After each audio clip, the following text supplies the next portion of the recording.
शंकर की कृपा होती है, शिव की करुणा होती है,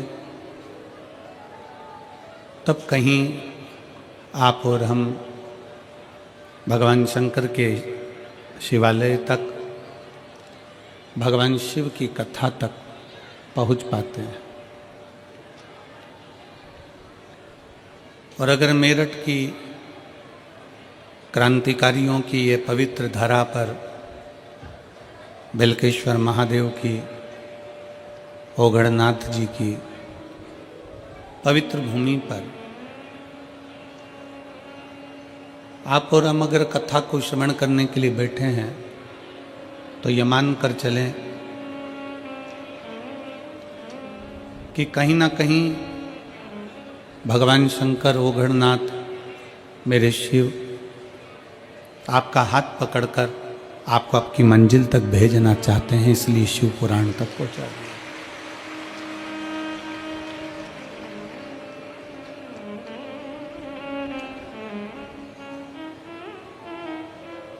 दो कारण हैं मनुष्य के जन्म के।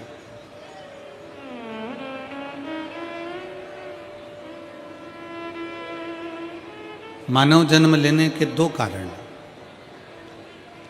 पहला है हमारे पूर्व के कर्मों का हमें भोग भोगना।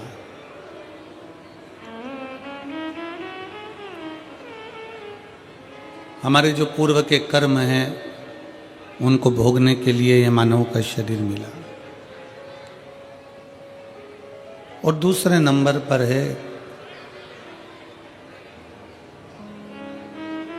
कि फिर वापिस मृत्यु लोक में हमारा जन्म ना हो।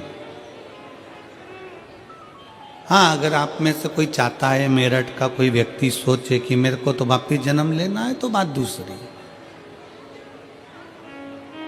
अपनी अपनी चॉइस है, ये तो आपके मन की दशा है।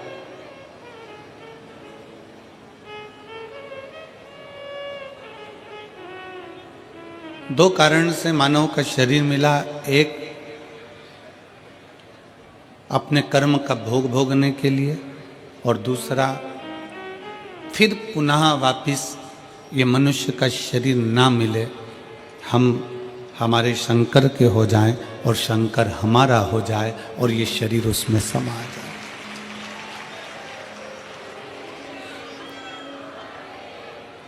भारत की भूमि के कई संत ऐसे हुए जिनका शरीर नहीं मिला, जिनकी बॉडी नहीं मिली, जिनका अंतिम संस्कार नहीं हुआ।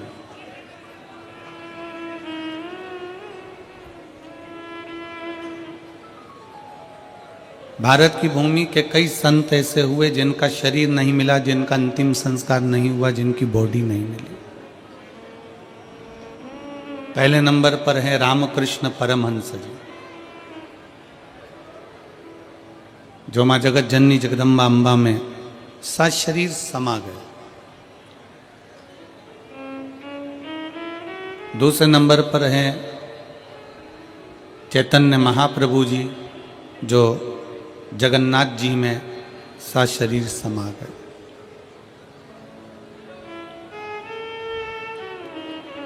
तीसरे नंबर पर है संत तुकाराम जी, जो सशरीर हरि विठ्ठल में समा गए। और चौथे नंबर पर है मीराबाई, जो द्वारकाधीश में सशरीर समा गई, जिनकी बॉडी नहीं मिली, जिनका अंतिम संस्कार नहीं।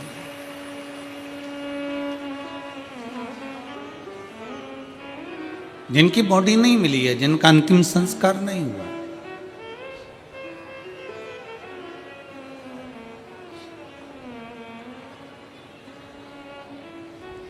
जिनकी ना बॉडी मिली, न अंतिम संस्कार हुआ, आए थे संसार सागर में अपना भगवत भजन करने के लिए, और वह भगवत भजन कर कर अपने अपने धाम को चले। दो कारण मनुष्य के शरीर के हैं। पहला अपना कर्म भोगना है, और दूसरा जो शरीर मिला है, इस शरीर को फिर पाना जरूरी नहीं, इस शरीर को परमात्मा तक पहुंचाना जरूरी। परमात्मा तक।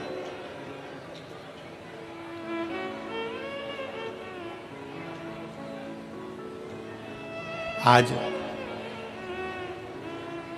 16 दिसंबर है, आद्रा का नक्षत्र है।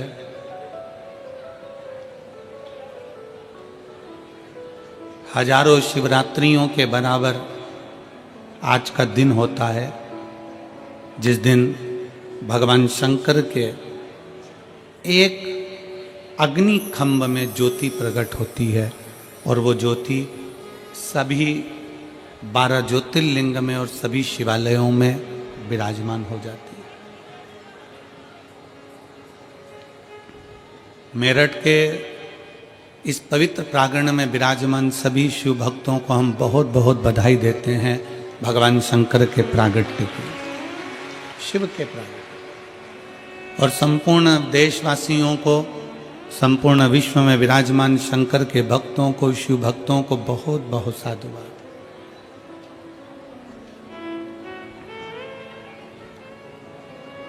सभी शिव भक्तों के लिए बहुत साधुता।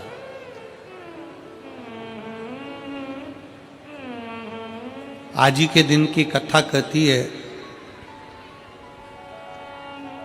कि जिंदगी में अगर कोई रोग लग गया है, जिंदगी में अगर कोई तकलीफ आ गई है, जिंदगी में अगर कोई दुख आकर खड़ा हो गया है, कोई शरीर में ऐसा रोग आ गया कि डॉक्टर भी इलाज कर रहे हैं पर दवाई भी शरीर को नहीं लग रही है,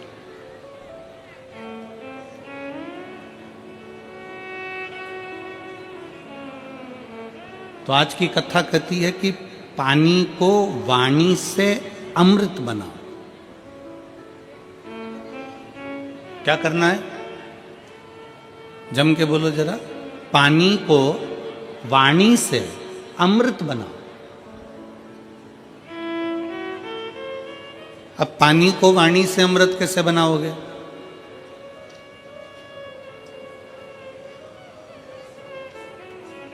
और ऐसा कोई व्यक्ति नहीं है यहाँ पर बैठा हुआ जो पानी से, वाणी के माध्यम से पानी को अमृत ना बनाए। आज आद्रा की कथा कहती है,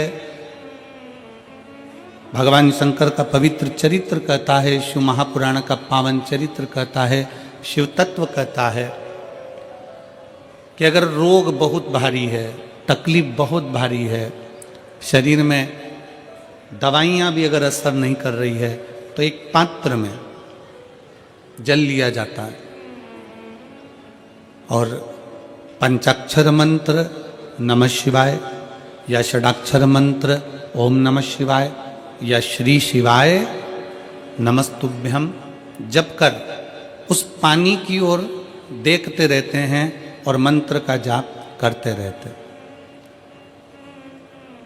एक माला 108 मनके की जब पूरी हो जाए, उस पानी को देखते देखते 108 मन का 108 बार भगवान का नाम पूरा हो जाए, उसी पानी को फिर भगवान शंकर पर समर्पित कर दिया जाता है और उसी पानी को झेल लिया जाता है और दिन में सुबह, दोपहर और शाम 3 बार उसका आचमन किया जाता है।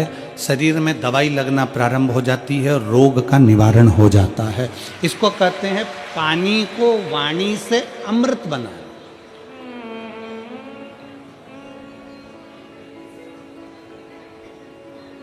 इसको पानी से वाणी को एक पत्र है।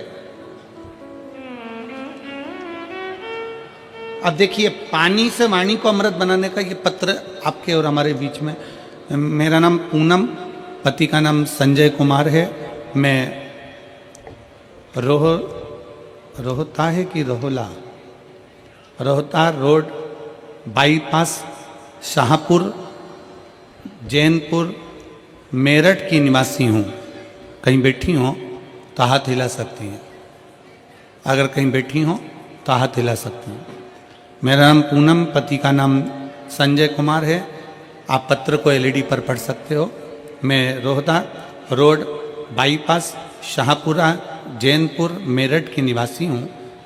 कहीं बैठे हो तो हाथ हिला सकते हैं। मेरा बेटे का जब से जन्म हुआ है वह बीमार रहने लगा। इतने साल तक वह लगातार बीमार रहा, ना उसने बोलना शुरू किया और ना ही उसके शरीर में कोई भी ग्रोथ हुआ। मैंने बहुत डॉक्टरों का इलाज कराया, बस जांच भी कराई। जांच में आया कि इस बच्चे की दिमाग की ग्रोथ नहीं हुई है और ना ही होगी, यह बच्चा कमज़ोर ही रहेगा। गुरुजी, हमारी टेंशन बहुत बढ़ गई कि एक ही तो भगवान ने मुझे बेटा दिया और वह भी बीमार रहने लगा। इलाज कराते कराते 2 साल 4 साल भी पूरे हो गए, पर मेरे बेटे में कोई भी बदलाव नहीं दिखा। ना वो बोलता, ना वो शरीर के माध्यम से चलता। डॉक्टर को बताते, सभी जगह हम लेकर जाते। फिर गुरुजी, एक आंटी ने हमें बताया कि तुम इतना इलाज करा रही हो, एक बार मेरे कहने से शिवजी पर जल चढ़ाओ और जल अपने बेटे को पिलाओ। आस्था चैनल पर कथा आती है, सियोर वाला महाराज प्रदीप मिश्रा कथा करता, उसे सुनो, जो उपाय बताए उसको करने का प्रयास करो, विश्वास को मजबूत बना लेना। बस इतना याद रखो कि अपने भरोसे को, विश्वास को पूर्ण करो। शिवजी पर जल चढ़ाना शुरू किया। शंकर पर जल चढ़ाना, पानी को वाणी से अमृत बनाइए। शिव तत्व का नाम लेकर श्री शिवाय नमस्तुभ्यम कहकर शिवलिंग पर जल चढ़ाती और वही जल लाकर अपने बच्चे को पिलाना प्रारंभ करा। 5 साल तक मेरा बेटा ना बोला, ना उसका दिमाग काम करा, ना चलने फिरने में आश्रित रहा। पर बाबा ने ऐसी कृपा कर दी कि पशुपतिनाथ का व्रत किया, बेटे को लाकर जल देना चालू करा। 6वां वर्ष चालू हुआ और बाबा की कृपा से अब मेरे बेटे ने धीरे धीरे सभी कुछ बोलना प्रारंभ कर दिया। आज गुरुजी, मेरा बेटा स्कूल भी जाता है, ट्यूशन भी जाता है, सब कुछ बोलता भी लगा है और उसके दिमाग का भी ग्रोथ शुरू हो गया है। उसका स्वास्थ्य भी पूरी तरह से ठीक है। अब मेरा बच्चा, किसी डॉक्टर को भी अब दवाई की जरूरत नहीं है, वह बिल्कुल ठीक है। गुरुजी, आपने समस्त समाज को, शिव भक्तों को अलग जगाई। तो ये शिव भक्ति, पानी को वाणी के माध्यम से अमृत बनाना। अगर कहीं बैठे हों तो एक बेलपत्र लेने के लिए आ सकते हो, और बच्चा आया हो साथ में तो उसको भी ला सकते। पानी को वाणी से अमृत बनाइए। सबसे सुंदर तरीका, सबसे सरल तरीका। और ये आपको भी बोलना है कि आप अमृत कैसे बना सकते हो। बीमारी है, तकलीफ है, बच्चा चिड़चिड़ा हो गया, माइंड काम नहीं कर रहा है, शरीर में रोग भरते चले जा रहा है, कटोरी में जल ले लो, पात्र में जल ले लो और पंचाक्षर मंत्र नमः शिवाय या षडाक्षर मंत्र ओम नमः शिवाय या श्री शिवाय नमस्तुभ्यम, जितनी देर आप जप करें उतनी देर तक उस जल पर आपकी दृष्टि पड़ना चाहिए। उस जल पर आपकी दृष्टि पड़े। जितनी देर तक आप जप रहे हैं, श्री शिवाय नमस्तुभ्यम कह रहे हैं, उतनी देर तक जल पर आपकी दृष्टि पड़े और फिर वही जल भगवान शंकर को समर्पित करें और वो जल लाकर सुबह दोपहर शाम 3 बार उसका पान करें। 3 बार क्यों?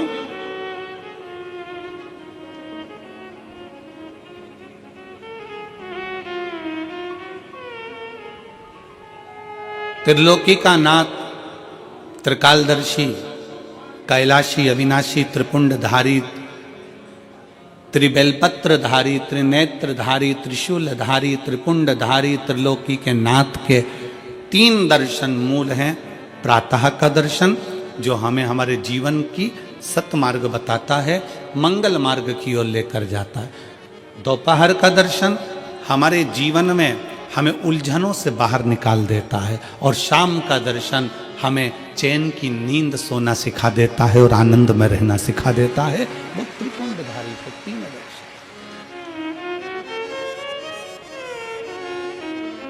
वो कहते हैं ना कि गरीब तो इतना हूं, गरीब तो इतना हूं कि एक गधा भी नहीं खरीद सकता।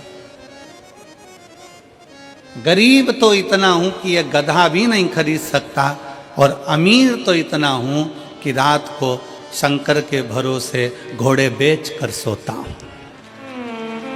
शंकर के भरोसे घोड़े बेच कर सोता हूँ। गरीब इतना है कि गधा भी न खरीद पावे, और अमीर इतना है कि जब सोता है चैन की नींद मेरे शंकर के भरोसे होकर घोड़े बेच कर सोता है। ऐसे घुर्राटे भर कर सोता है जैसे इतना बड़ा काम करके आया है, सारी जमीन जायदाद का सौदा कर कर आया, 4 फैक्ट्री का मालिक है, 8-10 दुकान चल रही है, और मालूम पड़े सवेरे उठता है फिर अपने काम में लग जाता है। बस समझ लो जिंदगी का सबसे सुखी व्यक्ति वही है जिसके कमरे में नींद की गोली नहीं है।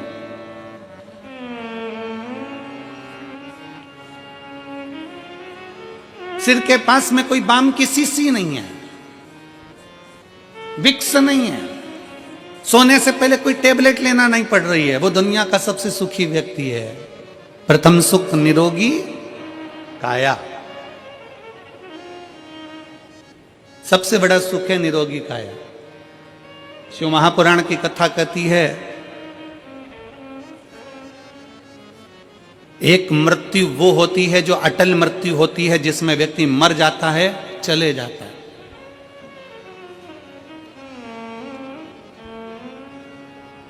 जन्म से लेकर मरने तक के बीच में व्यक्ति 100 बार और मरने की कतार पर आ जाता है। कितनी बार? जम के बोलो जरा, कितनी बार पास में आ रहा है मृत्यु के? 100 बार। मरने वाला मृत्यु अलग है कि मरेगा, परंतु उसके पहले जन्म से मृत्यु के बीच में 100 बार तुम्हारे पास में मौत आती है। 100 बार। कहीं बीमार पड़ गए, एक्सीडेंट हो गया, कहीं कोई कार्य हो गया, कहीं दिमाग खराब हो गया, कहीं मानसिक टेंशन बढ़ गया, कहीं डिप्रेशन में पहुंच गए, कहीं किसी ने कुछ कह दिया, कहीं कुछ हो गया। 100 बार मौत मृत्यु तुम्हारे नजदीक में आती है। किसी ने पूछा ये शंकर पर चढ़ाया गया जल श्री शिवाय नमस्तुभ्यम कहाँ काम आता है? शिव महापुराण की कथा कहती है जो अटल मृत्यु सत्य है वो तो आएगी, मरोगे उसको कोई नहीं टाल सकता, पर जो 100 बार मृत्यु तुम्हारे नजदीक में आती है, तुमने अगर कोई धर्म करा, पुण्य करा, सत्कर्म करा, शिव का नाम लिया, पंचाक्षर नाम लिया, शंकर को 1 लोटा जल चढ़ाया, श्री शिवाय नमस्तुभ्यम कहा है, समझ लो कि तुम्हारे पास में जब 100 बार मृत्यु नजदीक में आती है ना, तो तुम्हारा पुण्य, तुम्हारा भजन, तुम्हारा स्मरण, तुम्हारा मंत्र जाप, तुम्हारा 1 लोटा जल उस मौत को टालता चले जाता है और आगे बढ़ता चले जाता है। अटल मृत्यु तो सत्य है, वो तो आना है, पर उसके पहले भी 100 बार मृत्यु आती है। कहीं बीमार पड़ गए, एक्सीडेंट हो गया, कुछ हो गया, कुछ हो गया, बार बार मौत करीब में आती चली जाती है, बार बार मृत्यु करीब में आती चली जाती। पर उस मृत्यु को तुम भगवान की भक्ति से, तुम भगवान के भजन से, तुम अपने स्मरण से टाल रहे, तुम मंत्र जाप से उसको टाल रहे।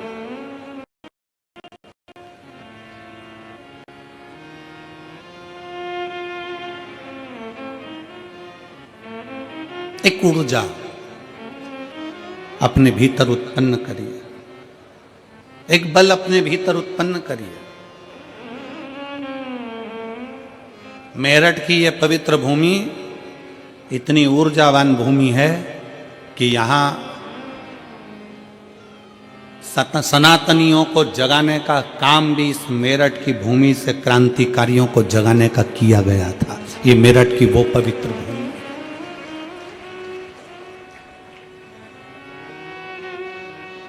और कहां से जागे थे? शंकर के दरवाजे से, ओगड़नाथ जी के दरवाजे से।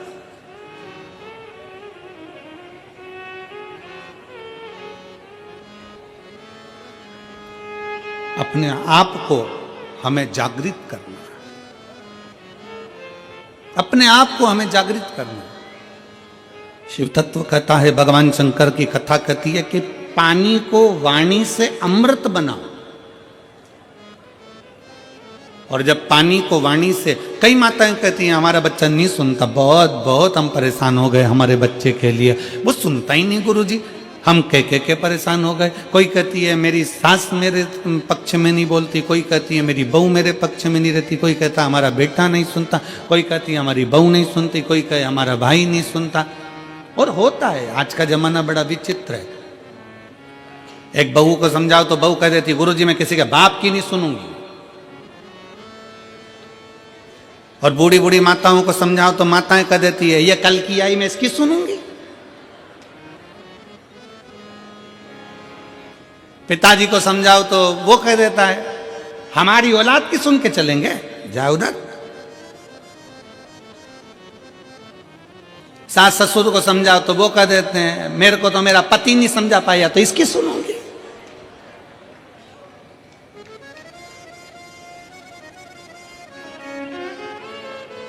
कोई किसी की सुनने को तैयार नहीं है। कौन सुनेगा? सीवर वाला गुरुजी कौन सुनेगा? घर में तुम रह रहे हो, परिवार में तुम रह रहे हो, कुटुंब में तुम रह रहे हो, सबके साथ तुम रह रहे हो, तो सुनना भी तुमको पड़ेगा। बस इतना अंदाजा लगाओ कि कोई किसी को ना सुनो।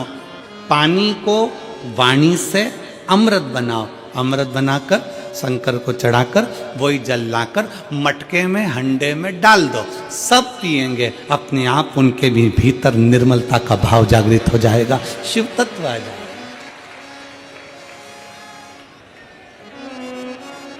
शिव तत्व।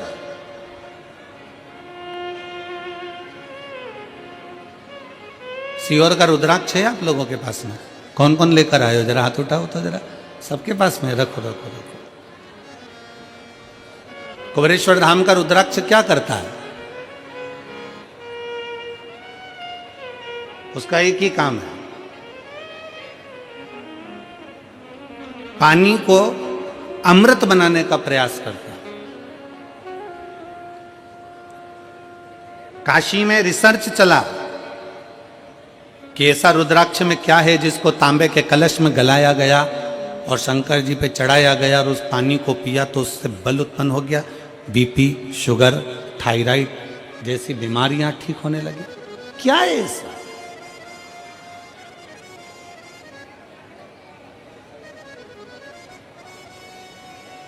हम कहते हैं शिव महापुराण के अंतर्गत एक मुखी से लेके 14 मुखी तक रुद्राक्ष का वर्णन किया गया। शिव महापुराण में एक मुखी से लेकर 14 मुखी तक रुद्राक्ष का वर्णन किया गया। और एक भी रुद्राक्ष, कोई कहता है कि एक मुखी रुद्राक्ष ज्यादा प्रबल होता है, कोई कहता है 2 मुखी प्रबल होता है, कोई कहता है 3 मुखी प्रबल होता है, कोई कहता है 5 मुखी प्रबल होता है। सारे रुद्राक्ष कोई ना कोई कहता है कि ये बहुत प्रबल होता है। फिर किसी ने कहा गुरुजी एक मुखी रुद्राक्ष कहीं मिलता है क्या? हमने कहा आज के जमाने में एक मुखी आदमी नहीं मिलता तो रुद्राक्ष की बात करते हैं। आज के जमाने में आदमी नहीं मिले, अपनी पार्टी हार जाती है तो लोग दूसरे की पार्टी में चले जाते हैं। आदमी एक मुखी नहीं दिया तो यहाँ रुद्राक्ष की क्या बात करते? इधर दाल नहीं गली तो उधर पहुंच गए, उधर दाल नहीं गली तो उधर पहुंच गए, उधर दाल नहीं गली तो उधर पहुंच गए। दिन भर डोलते रहते हैं, दिन भर।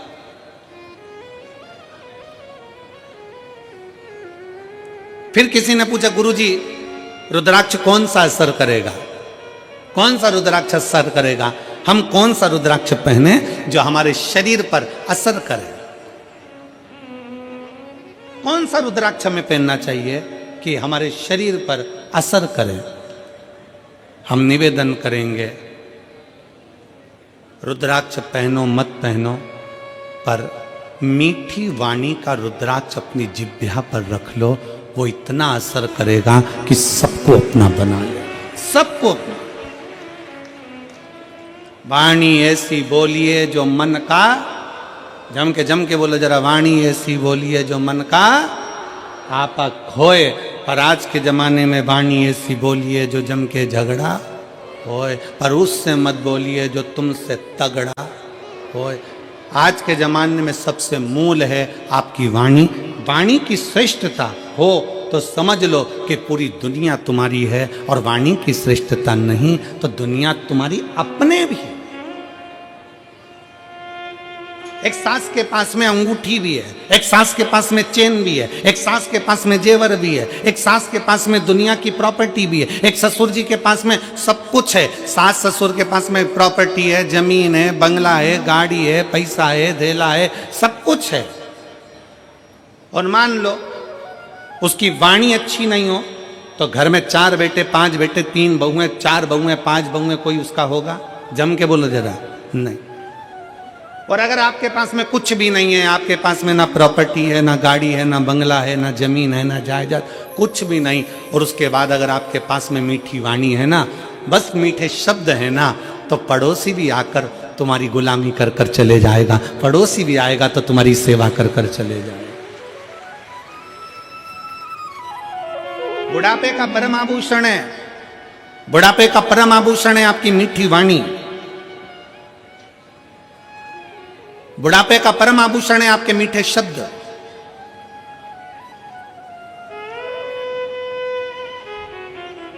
जब माता रानी के दर्शन करने के लिए वैष्णो देवी की सीढ़ियों पर चढ़ते हैं तो बड़े प्रेम से कहते हैं, प्रेम से बोलो सारे बोलो, मैं नहीं सुनिया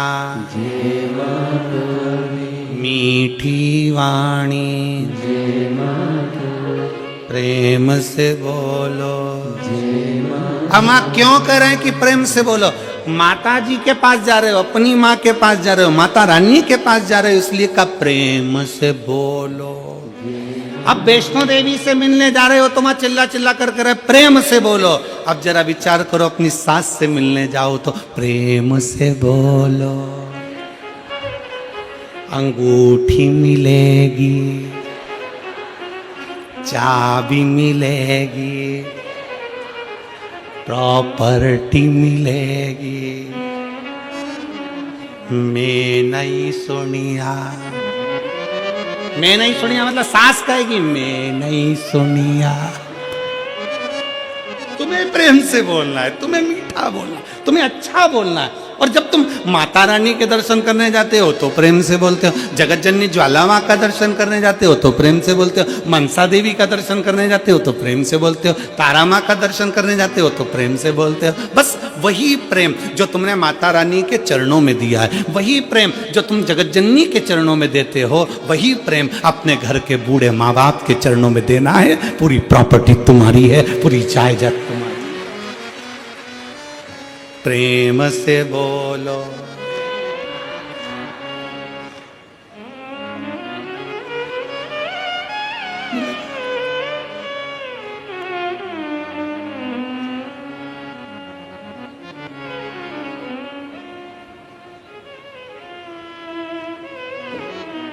बस एक मीठी वाणी, एक मीठा शब्द आपकी जिह्वा के मीठे उच्चारण भगवान के करीब में लेकर जाते हैं।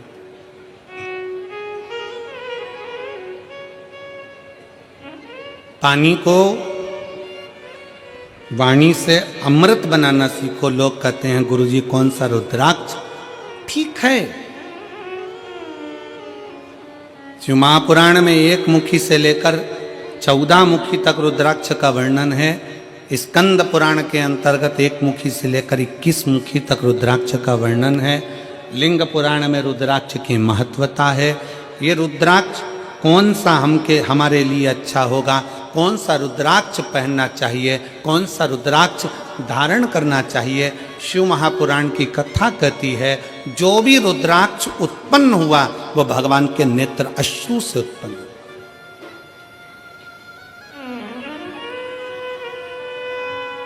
और केवल एक के मिलन से नहीं, रुद्राक्ष शंकर और पार्वती के मिलन से उत्पन्न हुआ है। मिलन से।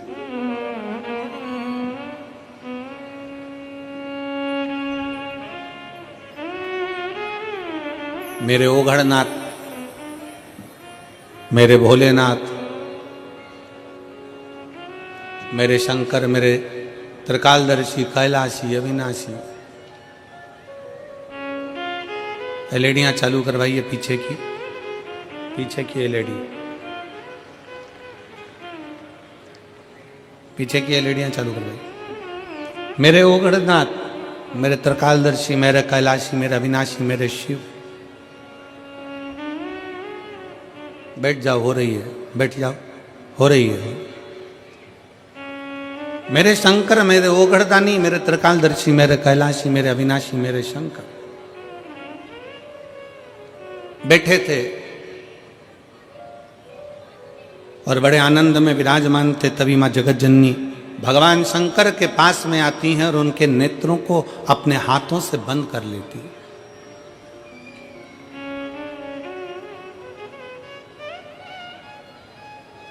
मां जगत जननी ने अपने हाथों से भगवान शंकर के नेत्रों को बंद किया और नेत्र को बंद करने पर भगवान शंकर के नयन से जो अश्रु गिरा, उस अश्रु से रुद्राक्ष की उत्पत्ति है।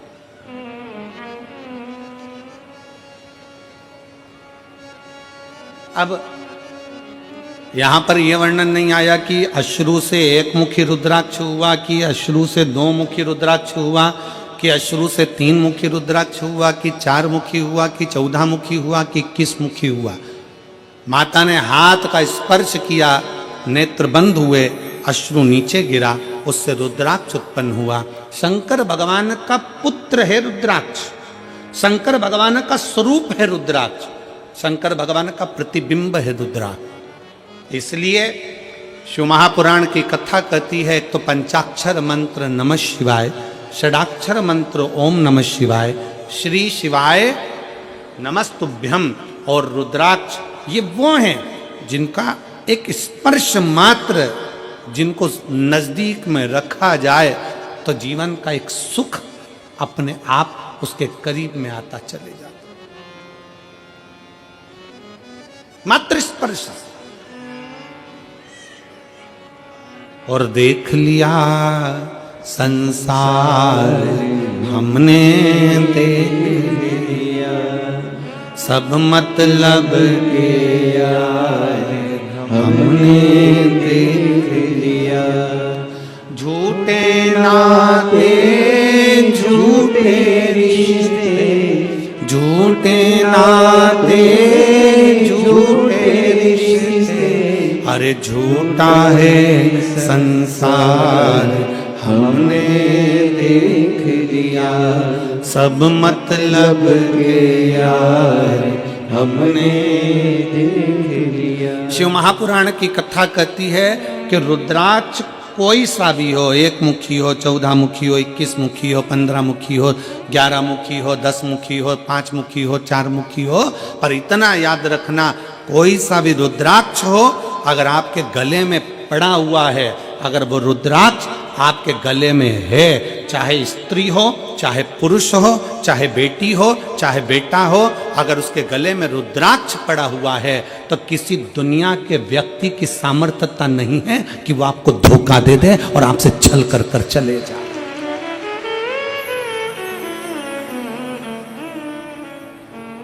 किसी की सामर्थ्यता नहीं है कि वो आपके साथ में छल कर जाकर, रुद्राक्ष है।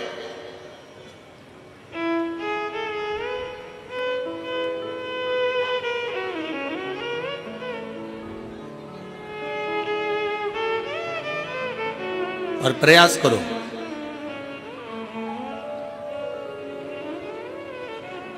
जितना समय मिलता है ना उतना समय अपने बच्चों को संस्कार देने में भी लगाया करो, थोड़ा थोड़ा समय, थोड़ा समय। तन, मन और धन, ये 3 अगर ठाकुर में नहीं लगते, ठाकुर मतलब जानते हो ना, हमारे आगे बैठे हैं लड्डू गोपाल जी, ठाकुर जी, शंकर जी, भोलेनाथ जी, राम जी, ये सब तन, फिर से बोलो, तुम लोग बोलो क्या क्या चीज, तन, मन और धन, ये 3 ठाकुर में नहीं लगते तो ठेके पे लग जाते हैं।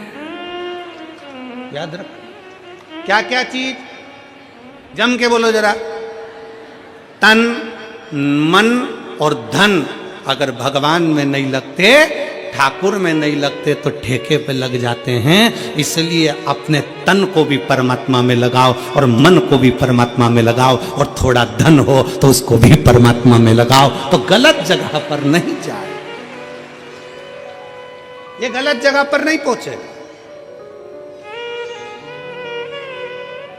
और याद रखना, अगर घर के बच्चे तुम्हारे गलत संगति में जा रहे हैं, कहीं ठेके तक पहुंच रहे हैं, मदिरा की दुकान तक पहुंच रहे हैं, गलत व्यसन तक पहुंच रहे हैं, समझ लेना कि कहीं ना कहीं हमारी चूक हो रही है।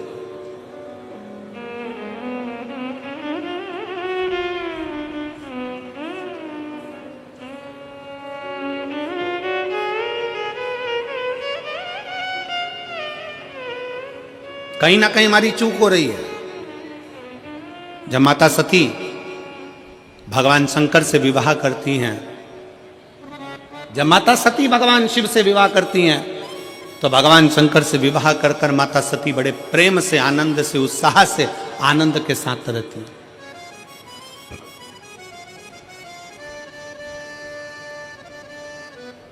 बड़ी उमंगता में माता सती रहती हैं, बड़ी उमंगता में।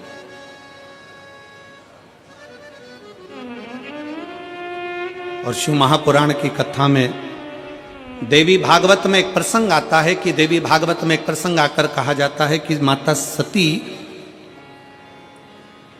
अगर अपने परिवार के साथ भी अगर कहीं बाहर निकल कर जाती थी तो माता सती के नेत्र नीचे की नीचे ही रहते थे।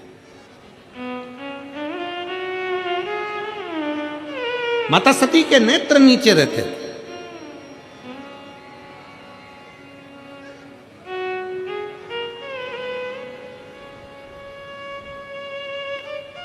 होना चाहिए।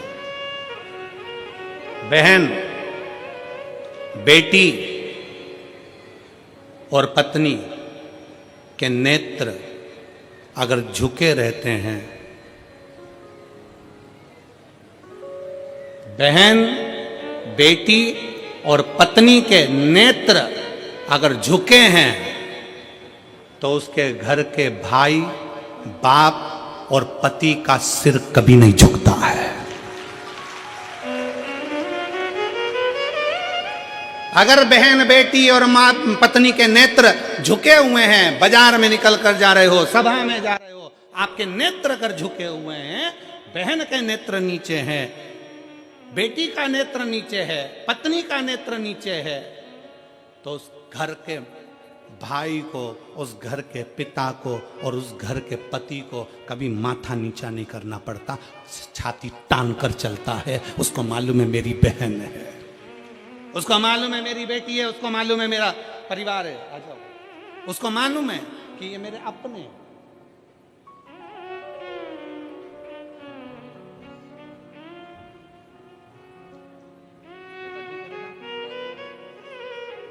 एक उसके लिए भी है।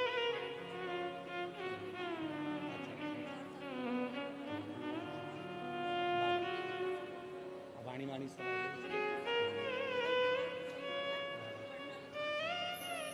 दीदी बोल रही हैं 5 साल तक कुछ नहीं बोला और ना उसका माइंड काम करा, ना शरीर, पर बाबा की कृपा से अब बच्चा बोलने भी लगा, स्कूल जाने लगा, ट्यूशन जाने लगा और पढ़ने लगा और बहुत अच्छा हो गया। यही शिव कृपा। हर हर शिव तत्व की प्राप्ति। नेत्र झुके रहे। और फिर निवेदन है इस व्यासपीठ के माध्यम से, आपकी दृष्टि अगर रहे तो श्रेष्ठ रहे। दृष्टि में भेद नहीं होना चाहिए, नयनों में भेद नहीं होना चाहिए। गलत सोच, गलत विचार, गलत दृष्टि हमको गलत मार्ग की ओर लेकर चली जाती है और फिर वही दुख, वही तकलीफें हमारे जीवन में आती है। वही तकलीफ। हुआ क्या था,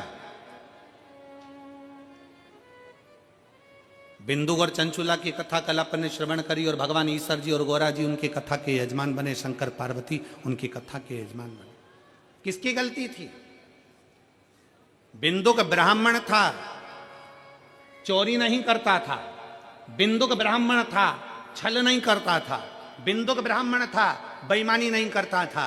केवल चंचुला देवी ऐसी आई और वो चंचुला देवी ने कहा कि तुम्हारे घर में मैं विवाह कर कर आई हूं, क्या है ये? तुम्हारे घर में कुछ भी नहीं, तुम्हारे घर में वैभव नहीं, तुम्हारे घर में धन नहीं। पति को उसने चोरी में लगा दिया, कहीं से भी लाओ, कहीं से भी लाओ, पर लाओ, मुझे चाहिए। पति चोरी नहीं करता था, बिंदुक चोरी नहीं करता था। कभी कभी अपने मन में विचार लाइएगा कि बिंदुक जब चोरी करता था, बेकार काम करता था, गलत काम करता था, तो उसके लिए शंकर भगवान जजमान बनने की क्या जरूरत थी? शिव जी को जजमान बनने की क्या जरूरत थी? शंकर जी को कथा सुनने की क्या जरूरत थी? उसकी मुक्ति के लिए शंकर जी ने क्यों प्रयास किया? क्योंकि बिंदुक चोर नहीं था, बिंदुक छली नहीं था, बिंदुक ब्राह्मण होकर भी प्रपंच नहीं करा। पर पत्नी चंचुला ऐसी आई और उस चंचुला ने कह दिया, तुम्हारे यहाँ धन नहीं है, तुम्हारे यहाँ वैभव नहीं है, तुम्हारे यहाँ दौलत नहीं है, जाओ कहीं से भी लाओ। बिंदुक ने कहा मैं ब्राह्मण हूं और सुन मेरी आय इतनी नहीं है, मैं इतना नहीं कमा सकता। तो पत्नी ने कह दिया चोरी करो ना।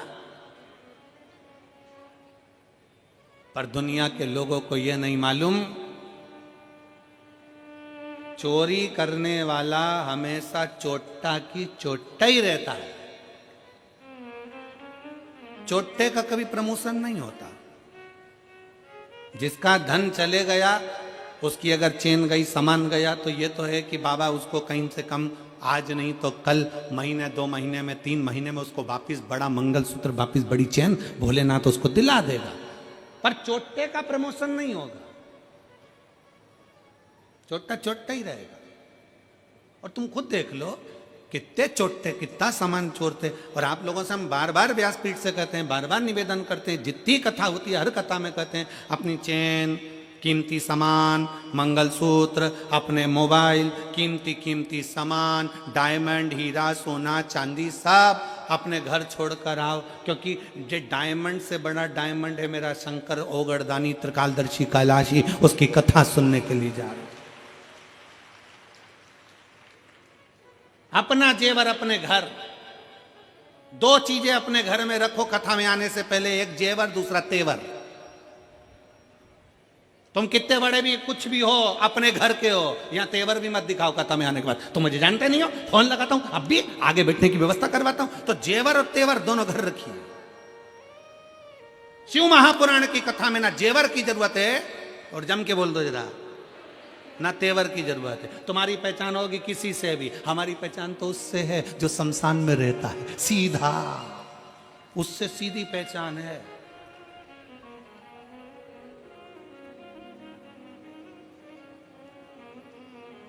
तो दोनों चीजें अपने घर पर रखो, एक जेवर भी और एक तेवर भी। शिव महापुराण में आओ ना तो दोनों चीजें छोड़कर आओ। कितने भी सेठ हो, कितने भी पैसे वाले, कितने भी करोड़पति, कितने भी अरबपति, कितने भी धनपति, अपनी जगह पर हो गए।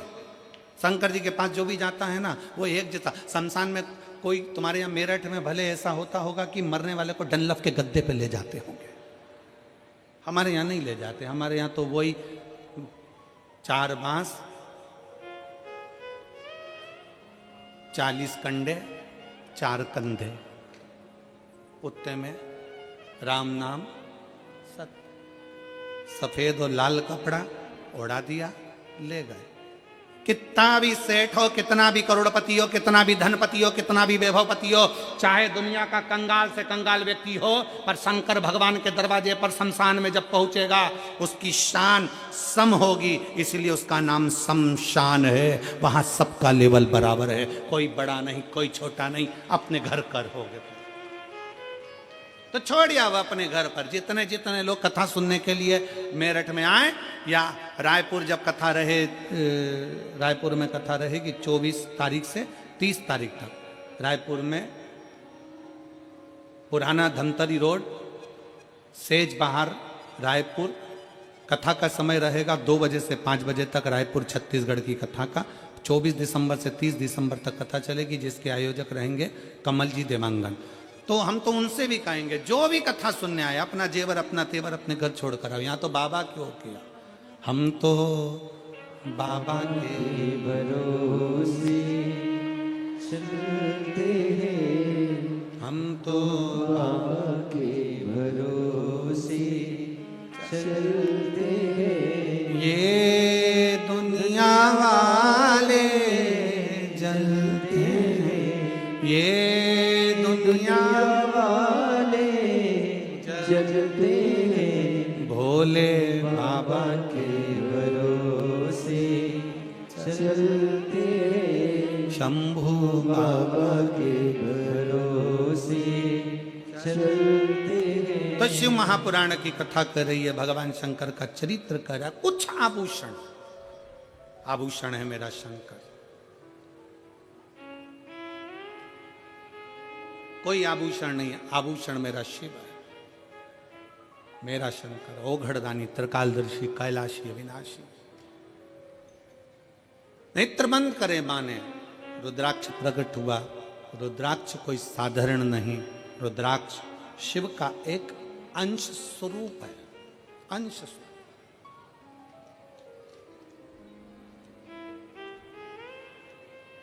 हमारे मार्ग को सुलभ बनाने का काम करता है रुद्राक्ष।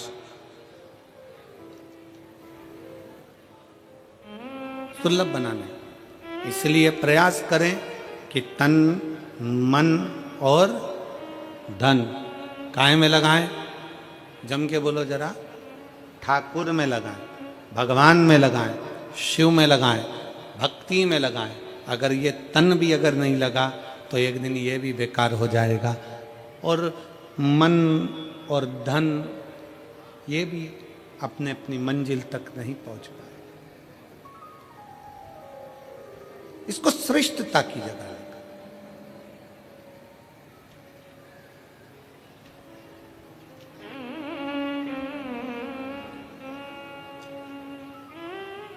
दक्ष प्रजापति ने जब माता सती का विवाह करा था भगवान शंकर के साथ में,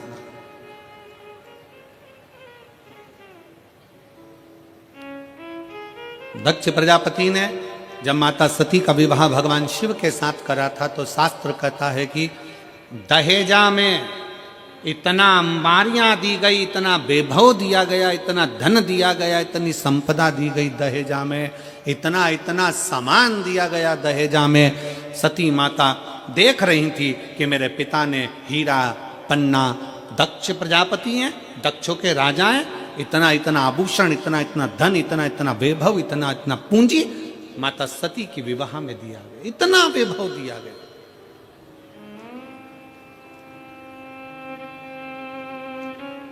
और शिव महापुराण की कथा कहती है वो सतयुग था जिसमें सती माता के कन्यादान में इतना सारा आभूषण दिया गया था, इतना सारा धन दिया गया था।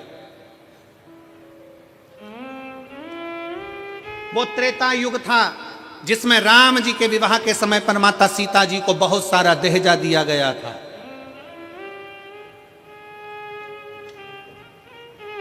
वो द्वापर होगा जिसमें भगवान कृष्ण के मंगल विवाह में दहेज दिया गया होगा। परशु महापुराण की कथा कहती है ये कलयुग चल रहा है, इस कलयुग में अगर बेटी को कन्यादान में कुछ देना है तो अच्छी शिक्षा बेटी को देकर भेजिए, उससे बढ़कर कन्यादान कुछ नहीं।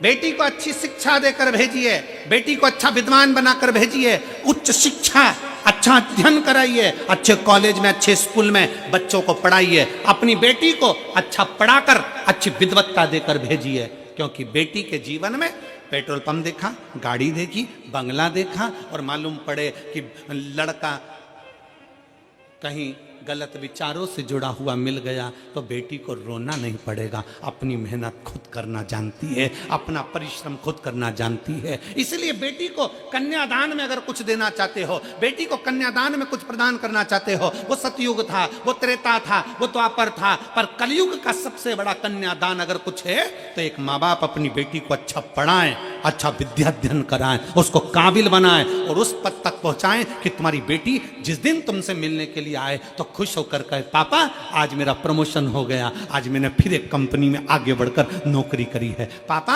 आज मुझे सम्मान मिला है, पापा आज मैंने ये किया है।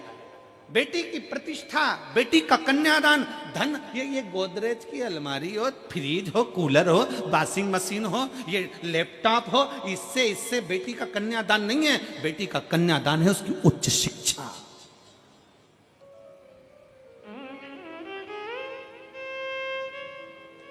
बेटी का कन्यादान है उसकी अच्छी पढ़ाई।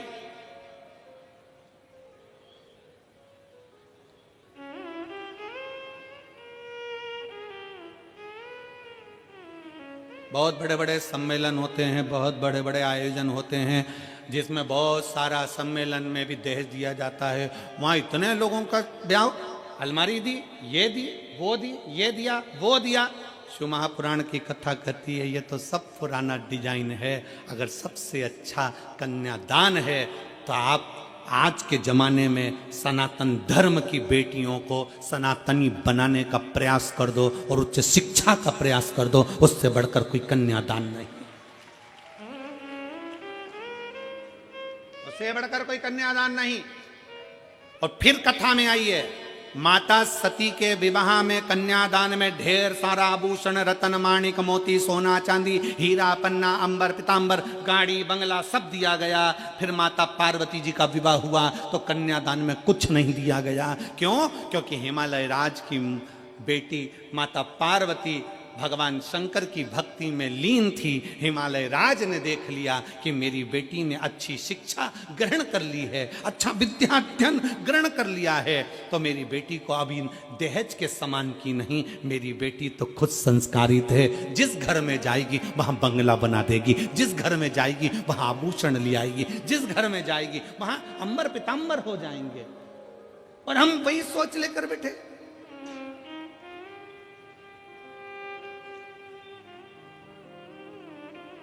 लड़का जन्म लेता है और घर के लोग जब ब्याह करने का समय आता है तो लड़के के माँ बाप भी सोचने में पड़ जाते हैं, लड़की के बाप के पास में इतना सामान है, ऐसा लगता है देगा वो तो देगा, वो तो देगा, वो तो देगा, वो तो देगा, वो तो देगा, वो तो देगा, अंगूठी तो देगा, चेन तो देगा, घड़ी तो देगा। अरे तुम्हें सोचना चाहिए कि लड़की के बाप के पास में कितना भी सामान हो, पर मेरा लड़का इतना बोल्ड है, वो कमाकर अपनी पत्नी को देगा और हमें भी देगा। ये बोल्डता होना चाहिए।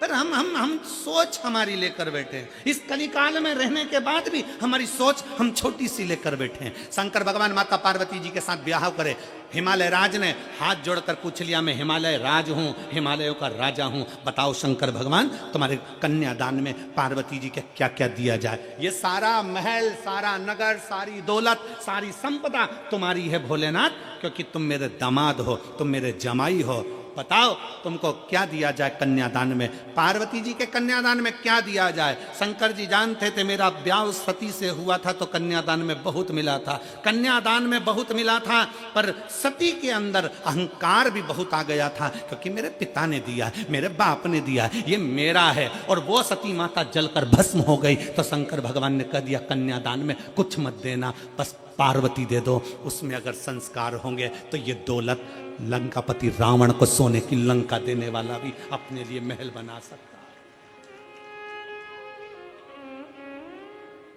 क्या करूं कन्यादान? माता सती को बार बार शंकर भगवान समझाते थे, हे सती अभिमान नहीं करना, हे सती अहंकार मत करना, पर सती कुंभज बाबा के आश्रम में कथा श्रवण करने के लिए गए, माता सती के अंदर अहंकार उत्पन्न हो गया। सती जी को लगा ये कथा वाचने वाला, ये कथा कहने वाला जब मुझको प्रणाम कर रहे हैं, कथा वाचने वाले जब मुझे प्रणाम कर रहे हैं, तो ये तो मेरे आगे फिर छोटे। कथा वाचने वाला जब व्यासपीठ पर बैठता है तो आप सबको नमन करता, प्रणाम करता है। बोलो करता है कि नहीं करता? हम भी आते हैं, आपको प्रणाम करते हैं, नमन करते हैं। क्यों करते हैं? क्योंकि कथा वाचने वाला बड़ा नहीं है, कथा सुनने वाला बड़ा।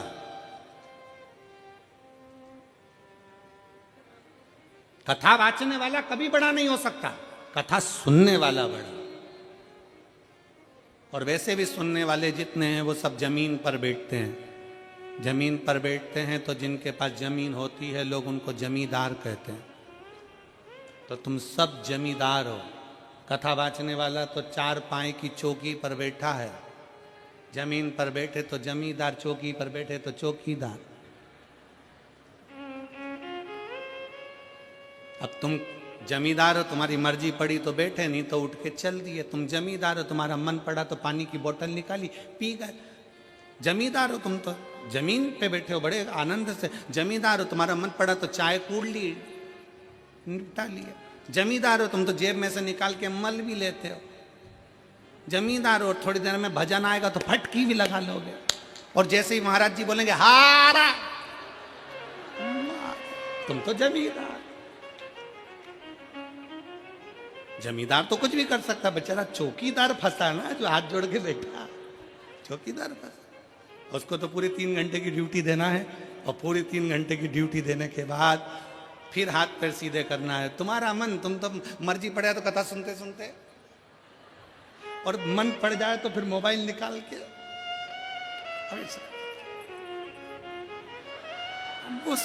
सेल्फी समाओ लेके जाओ।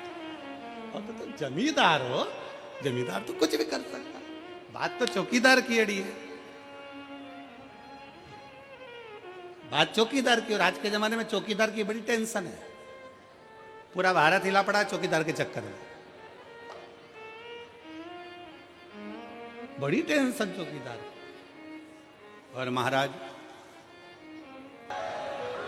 अपने स्थान पर बैठकर भगवान शिव जी से अपने मन की बात बड़े भाव के साथ दिल से बाबा को प्रार्थना करिए। जहाँ जगह मिले वहाँ बैठकर बाबा को अपने भाव व्यक्त करिए।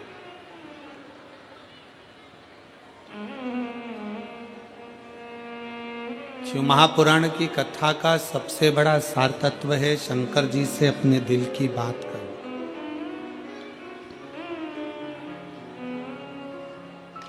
दिल से बाबा को प्रार्थना करो, दिल से बाबा को निवेदन करो।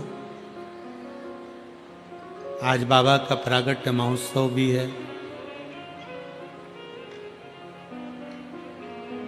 भगवान शंकर का ज्योतिर्मय स्वरूप आज ही के दिन प्रकट हुआ था, इसलिए बाबा के भाव से निवेदन कर अपने दिल की बात कही। सब साथ में बोलेंगे।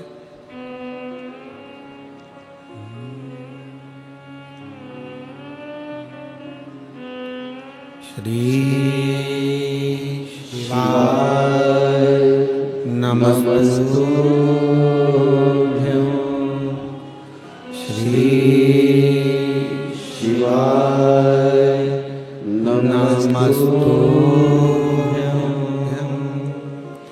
श्री शिवाय नमस्तुभ्यं।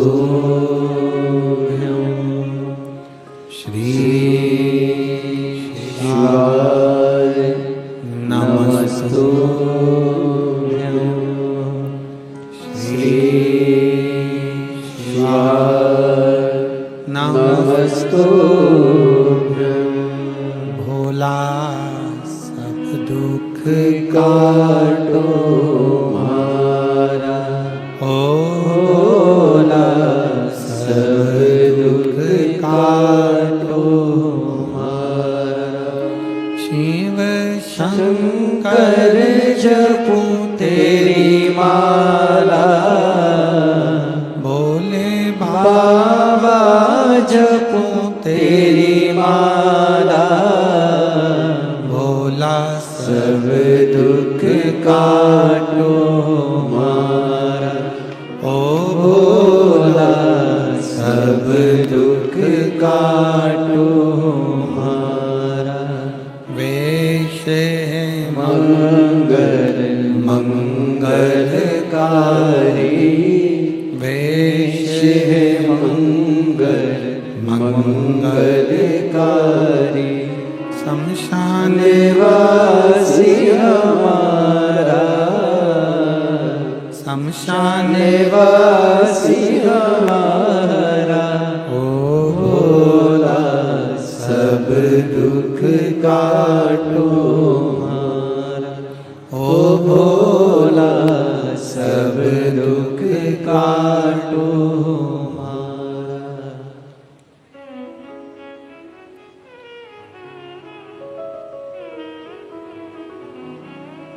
भगवान ओगड़दानी त्रिकालदर्शी कैलाशी विनाशी शिव की कथा कर रही है।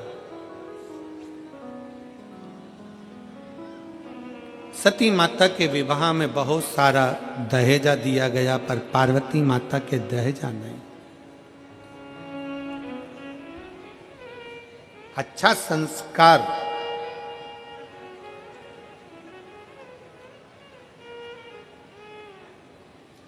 जिस गांव में पानी की कमी होती है वहाँ की फसल बिगड़ जाती है, और जिस घर में संस्कारों की कमी होती है वहाँ की नस्ल बिगड़ जाती है। संस्कारों की कमी मत आने दो। हिमालय राज ने माता पार्वती जी को श्रेष्ठ संस्कार दिए, श्रेष्ठ संस्कार होना चाहिए। संस्कार बहुत, हम कल जा रहे थे तो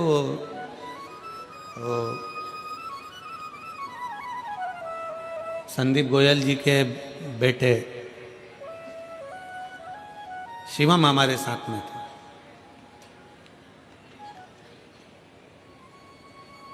तो हमने शिवम से पूछा, क्यों बाबू कितने भाई हो? कहे गुरुजी दो,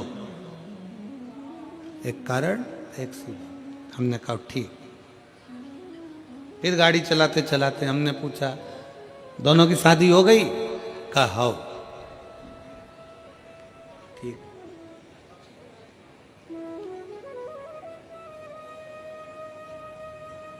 हमने कहा दोनों बहुएं? तो कहा हाँ गुरुजी दोनों बहुएं हैं।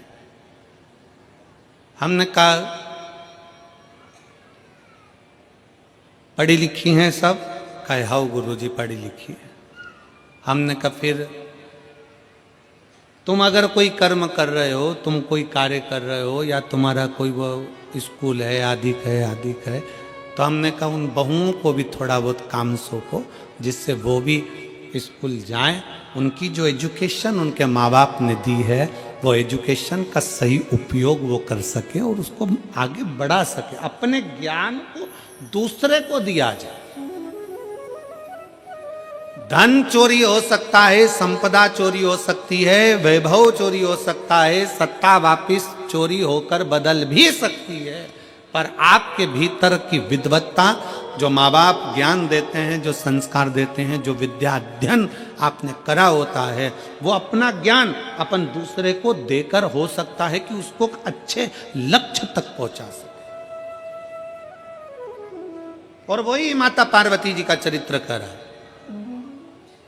हमारे बच्चों को हम कन्यादान में कुछ दें ना दें, हमारे बच्चों को हम अलमारी, फ्रिज और वो थाली का सेट, डिनर सेट, मोती का सेट, सोफा, बोलते जाओ, सोफा सेट, हाफ सेट, और ये सब मिलने के बाद फिर ससुराल वाले अपसेट।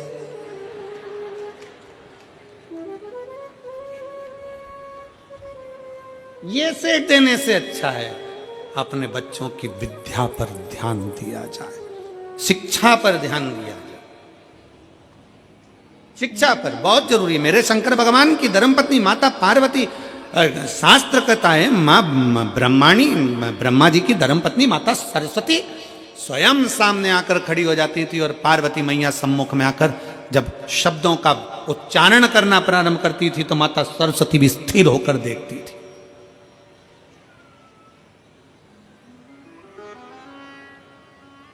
और एक बार माता ब्रह्माणी को अहंकार आ गया था। ब्रह्मा जी के सम्मुख में ब्रह्माणी ने कह दिया था, सारे स्वर मुझ में समाये हैं, मैं स्वर की देवी हूं। सारे स्वर मुझ में समाये हैं, मैं स्वर की देवी हूं। सब कुछ मुझ में भरा हुआ है, मैं ज्ञान की देवी हूं। तब माता पार्वती जी ने सरस्वती को बिठाकर कहा था, सरस्वती ऐसे शब्द कभी ना बोलिए, अहंकार के शब्द अपने भीतर ना आना चाहिए। तब सरस्वती माता भरी सभा में जब विराजमान थी, और सभा के अंतर्गत जब स्वरों का ज्ञान प्रारंभ हुआ था, तब माता सरस्वती को फिर अभिमत्ता का भाव उत्पन्न हो गया था। तब देव अधिदेव महादेव ने माता सरस्वती के सम्मुख में जो संगीत का स्वर अपने डमरू की नाद से दिया, वो देते ही माता सरस्वती स्तुब्ध हो गई, चुप हो गई, मौन।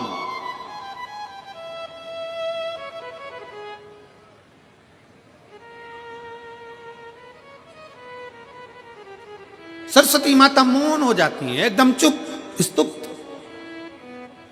और आज भी मेरे शंकर भगवान को अगर संगीत का कहीं क्रम होता है, नृत्य का कहीं क्रम होता है, तो सबसे ज्यादा किसकी मूर्ति रखाती है? नटराज की।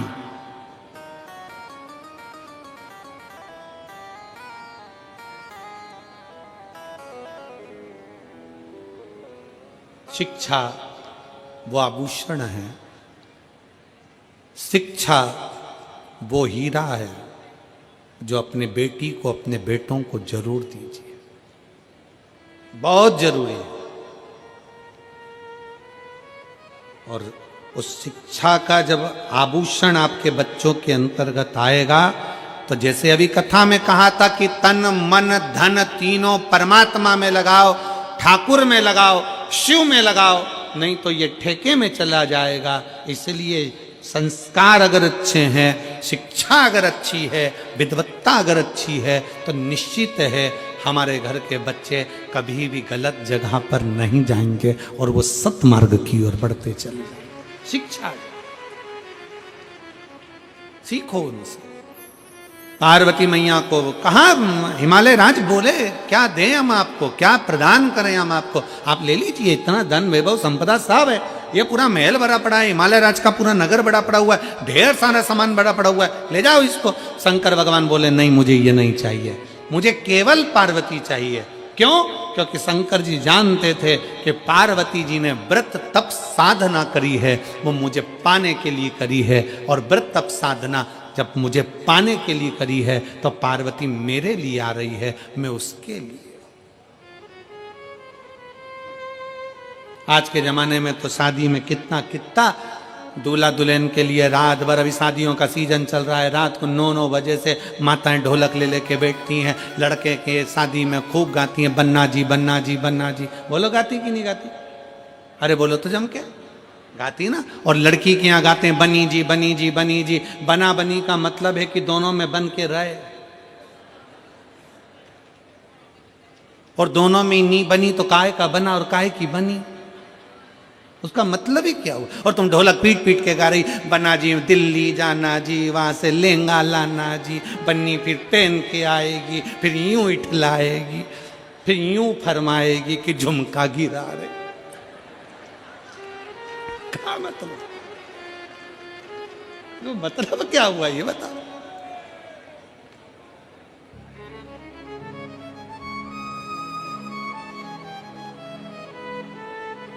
अरे महाराज, शिव तत्व में कहता है भगवान शंकर का सुंदर भाव कहता है, दोनों में बनना चाहिए। शंकर पार्वती का संबंध ही एक ऐसा संबंध है। माता सती बहुत सारा दहेजा लेकर आई थी, खूब सारा सामान लेकर आई थी, क्योंकि सती माता को लगा कि मैं जिस महादेव जी से विवाह कर रही हूँ, शंकर भगवान से विवाह कर रही हूँ, सती माता को लगा कि उनके घर में कुछ नहीं है, मैं सब सामान लेकर जाऊं। पर सती मैया सामान तो ले गई, सामान के साथ में माता सती अपने पिता दक्ष प्रजापति का थोड़ा सा अहंकार भी ले गई, अभिमान भी ले गई।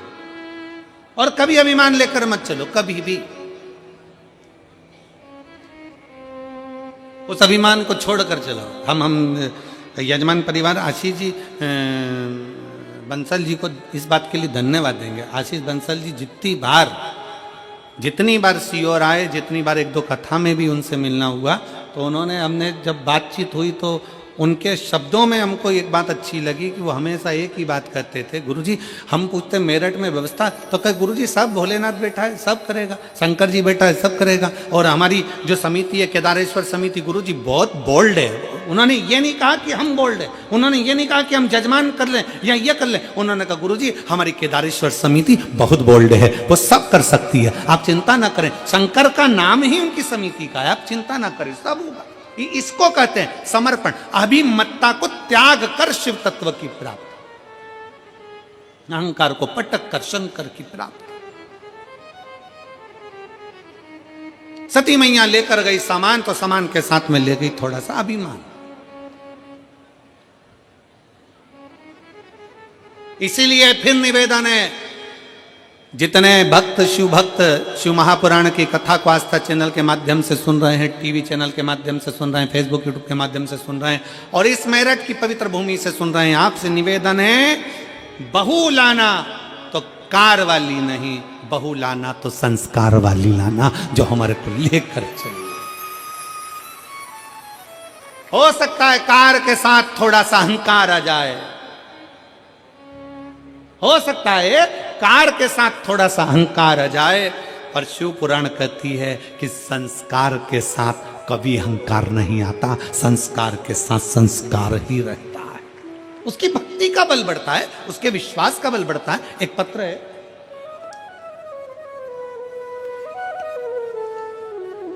अब बजाऊं कि गाऊं?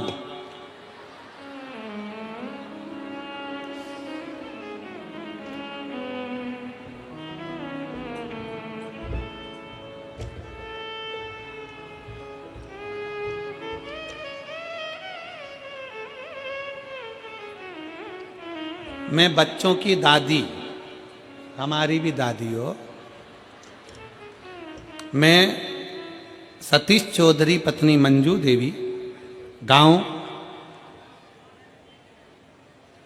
रामपुरा, जिला बदायूं, उत्तर प्रदेश से हूँ।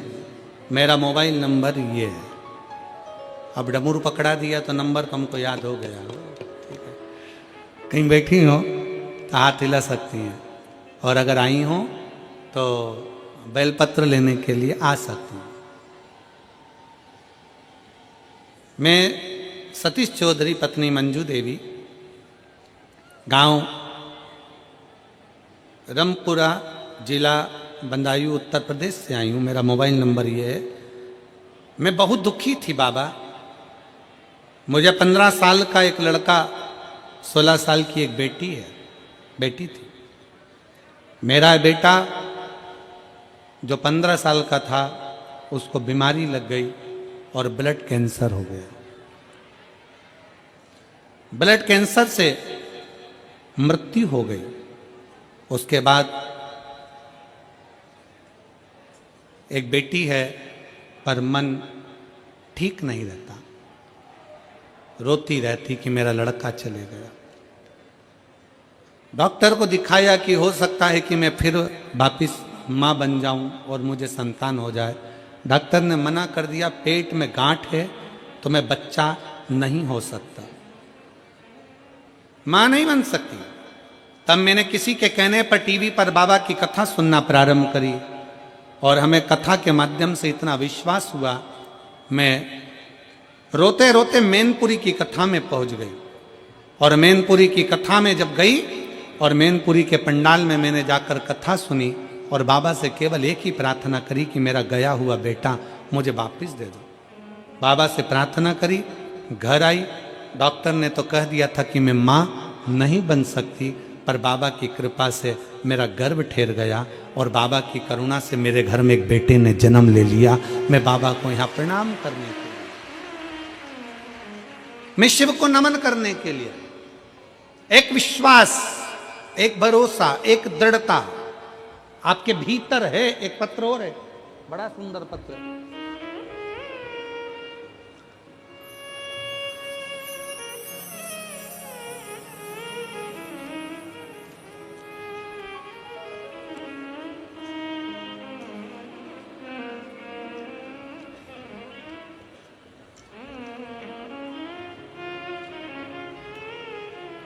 मैं ज्योति अंकुर शर्मा, जिला सहारनपुर से आई हूँ। कहीं बैठी हो तो हाथ हिला सकती हैं, अगर कहीं बैठी हो तो हाथ हिला सकती हैं, और एक बेलपत्र लेने के लिए आ सकती हैं। मैं ज्योति अंकुर शर्मा, जिला सहारनपुर से आई हूँ। एक लोटे जल का मैं क्या वर्णन करूँ गुरुदेव। हमारा जानवरों की दवाई का, वेट मेडिसिन का अपना व्यापार था। कोरोना महामारी के दौरान व्यापार बंद हो गया। उसके बाद हमसे नौकरी लगवाने के नाम पर एक आदमी ने पैसे ले लिए और भाग गया। बहुत कष्ट में थे, कर्जे में आ गए, चारों तरफ से अंधेरा छा गया, किसी भी अपने ने साथ नहीं दिया। जब बच्चे दूसरे बच्चों को देखकर कुछ भी मांगते ना, तो आंखों से आंसू आ जाते। बहुत नकारात्मकता आ गई, किसी भी चीज में मन नहीं लगता। गुरुदेव, बच्चे भूखे रहते, दूसरों का मुंह देखते, शरीर में बीमारियों ने भय लगा रहता। तब फिर मेरी मम्मी ने आपकी कथा के बारे में बताया और हमने टीवी पर आपकी कथा सुनना प्रारंभ करी। जनवरी 2024 में मेरे पति के मामा जी सीहोर से कंकर शंकर लेकर आए और मेरे पति रोजाना 1 लोटा जल शिवजी को चढ़ाते। हमने शिवरात्रि पर पार्थिव शिवलिंग का निर्माण भी किया, ऑनलाइन अभिषेक किया और बाबा की बेलपत्र को रख लिया। बाबा से बस प्रार्थना करी और बाबा ने सुनी। 3 महीने भी नहीं हुए गुरुदेव, सारा कर्जा मेरे बाबा ने उतार दिया। अब हम किसी भी चीज की कोई कमी नहीं है, सारा भय समाप्त हो गया। जब से बाबा ने हमारा हाथ पकड़ा है, अब हम बाबा के भरोसे हैं राह दिखाने के लिए। बहुत बहुत धन्यवाद। और लाइन अच्छी लिखी है, उसका स्मरण आप और हम करें। भोले बाबा तेरी नौकरी सबसे बढ़िया है, सबसे खरी, तेरे दरवाजे की चाकरी सबसे बढ़िया है, सबसे खरी। एक शिव पर आश्रित हो, हम शंकर पर आश्रित, हम शंकर पर भरोसा कर। क्या देगा, कैसे देगा, कब देगा, ये वही जान सकता, ये वही जानेगा। हम नहीं जान सकते कि कौन क्या दे रहा है, कैसा दे रहा है। ये उसके ऊपर निर्भर करता है, उसके ऊपर निर्भर करता है। आप जिस आस से, जिस विश्वास से बाबा की कथा को श्रवण कर रहे हो, जिस लगनता से भगवान की कथा सुन रहे हो, मेरा बाबा उसी लगनता से देता।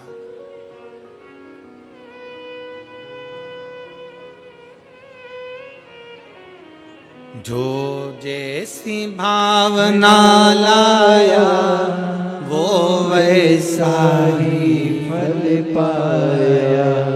जो जैसी भावना लाया वो वैसा ही फल पाया। नहीं खाली उसे लौटाया, वो मन ही मन हर्षाया।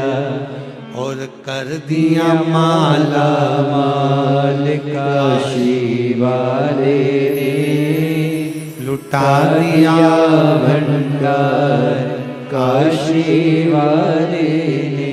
ओ कर दिया माला माल काशी वाले ने, लुटा दिया भंडार काशी वाले ने। इस पत्र में इस बहन ने लिखा, शर्मा ने, ज्योति अंकुर शर्मा, जिला सहारनपुर से हैं।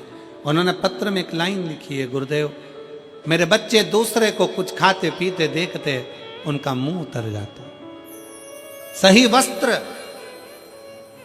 पहनने के लिए भी नहीं थे, तो खाने की तो बात, कपड़े तक कुछ ना हो। हालत बहुत खराब थी। तब कुबेरेश्वर धाम के उस कुबेर भंडारी को याद किया और बाबा की कृपा से 1 लोटा जल सारी समस्या का। फिर वो कुबेरेश्वर बाबा संभाल, इसमें कोई दूसरा नहीं, कोई दूसरा देव ही नहीं सकता। किसकी सामर्थ्यता है।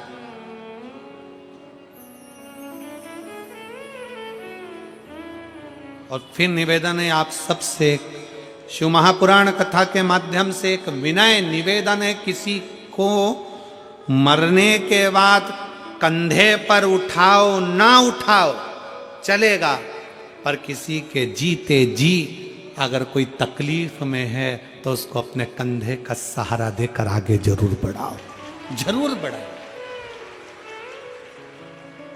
आप उठाएं ना उठाएं, किसी के मरने के बाद आप उसे कंधे पर लें ना लें, पर उसके जीते जी वो तकलीफ में, कष्ट में है, बहुत बहुत तकलीफ में है, प्रयास करो उसको लेकर आगे बढ़ने का प्रयास करो, बढ़ो, प्रयास करो। एक पत्र है,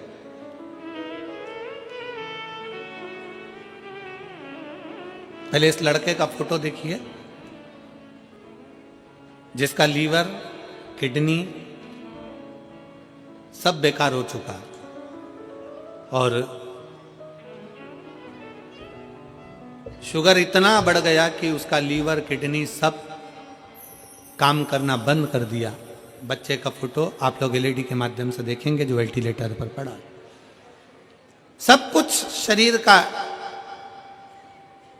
जो जो फंक्शन है सब काम करना बंद कर दिया और आखिरी में उसको वेंटिलेटर पर डाला। कविता भाटी, पति का नाम ललित भाटी, हरियाणा, जिला पलवल, फूल विहार कॉलोनी, भूर सिंह मंदिर से हूं।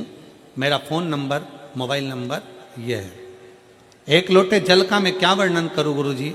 मेरे देवर की तबीयत इतनी बिगड़ गई कि शुगर 500 से ऊपर हो गया, जिसके उन्हें सांस लेने में दिक्कत होने लगी। तो जिसे हम उन्हें हॉस्पिटल में ले गए तो डॉक्टरों ने देखने पर बोल दिया तबीयत ज़्यादा है, इन्हें वेंटिलेटर पर डाल दिया। अब इस पत्र के माध्यम से आपके विश्वास को देखना है, आपके भरोसे को देखना है कि आपकी दृढ़ता कितनी प्रबल।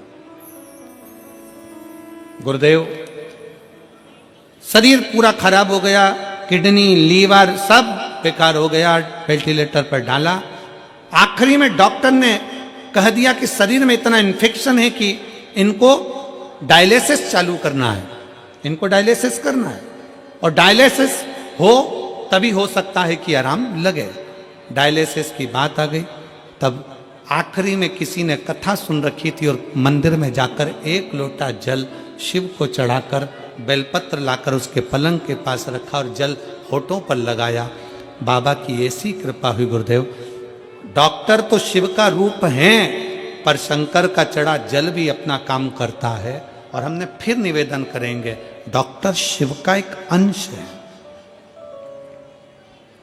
डॉक्टर भी आपके लिए मेहनत करते हैं, शिव का एक अंश है। डॉक्टर बहुत परिश्रम करते हैं, पर साथ में शंकर पर करा गया भरोसा, विश्वास इतना दृढ़ हो गया। किसी के पास सीहोर का रुद्राक्ष था, वो रुद्राक्ष उसके पास में रखा और बाबा की ऐसी कृपा हुई गुरुदेव, 3 दिन के अंदर उन्हें वेंटिलेटर से नीचे उतार दिया और डायलिसिस की भी जरूरत नहीं पड़ी। उनका किडनी और लीवर काम करना प्रारंभ कर दिया। अगला फोटो लगाया है जिसमें मेरे देवर ठीक हो गए, उनका मैं फोटो लगा रही हूं। अगला फोटो आप लोग एलईडी के माध्यम से देख सकते हो। पहला फोटो, फिर ये दूसरा फोटो जिसमें वो ठीक हुए। शिव तत्व की प्राप्ति, शंकर की भक्ति और शिव की उदारता एक विश्वास के साथ, एक भरोसे के साथ।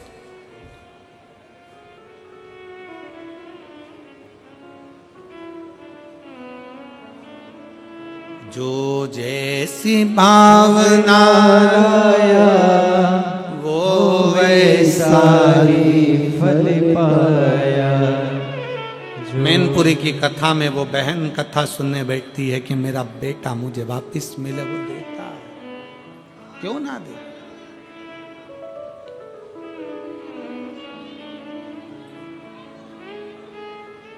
कहीं से आए हैं क्या ये लोग बाबू? आप लोग क्यों खड़े हो? कोई बाहर दंडवत आए हैं क्या? दंडवती है, आ जाओ। एक जो दंडवती करता है आ जाओ, आ जाओ।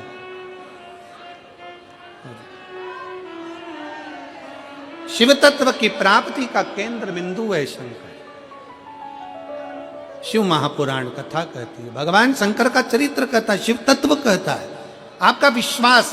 और फिर कल की कथा में जैसे कहा गया था कि विश्वास एक अपने आप पर, अपनी लगनता पर, अपने कर्म पर पूर्ण भरोसा रखना, और दूसरा मेरे शंकर पर पूर्ण भरोसा, पूर्ण भरोसा,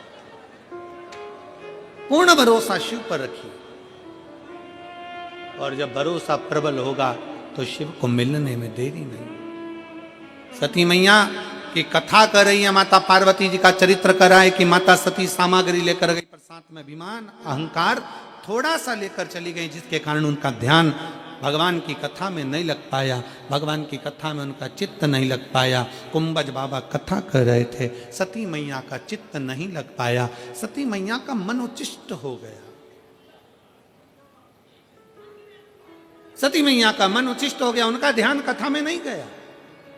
और शिव महापुराण का सबसे बड़ा क्रम है, आप जितनी देर पंडाल में बैठो, भगवान की आरती हो, कर्पूर गौरम हो, शिव आरती तक जब तक कथा के पंडाल में बैठे हो तब तक भगवान शंकर की कथा में तुम्हारा चित्त, तुम्हारा मन, तुम्हारा ध्यान रमा होना चाहिए।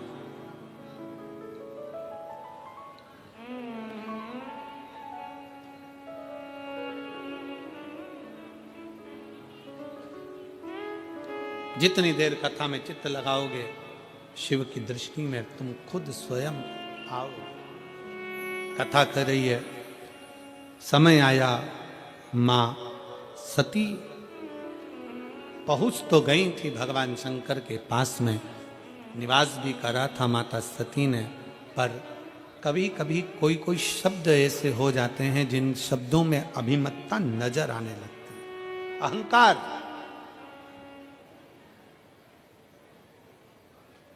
और सब कुछ आए शरीर में,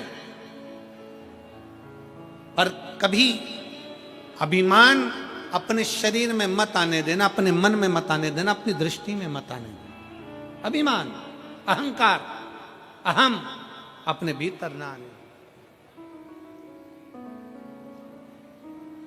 अहंकार में तीन गए, धन, वैभव और वंश। ना मानो तो देख लो रावण, कौरव और कंस, तीनों अहंकार में चले गए, तीनों अभिमत्ता में चले गए, तीनों अहम में चले गए।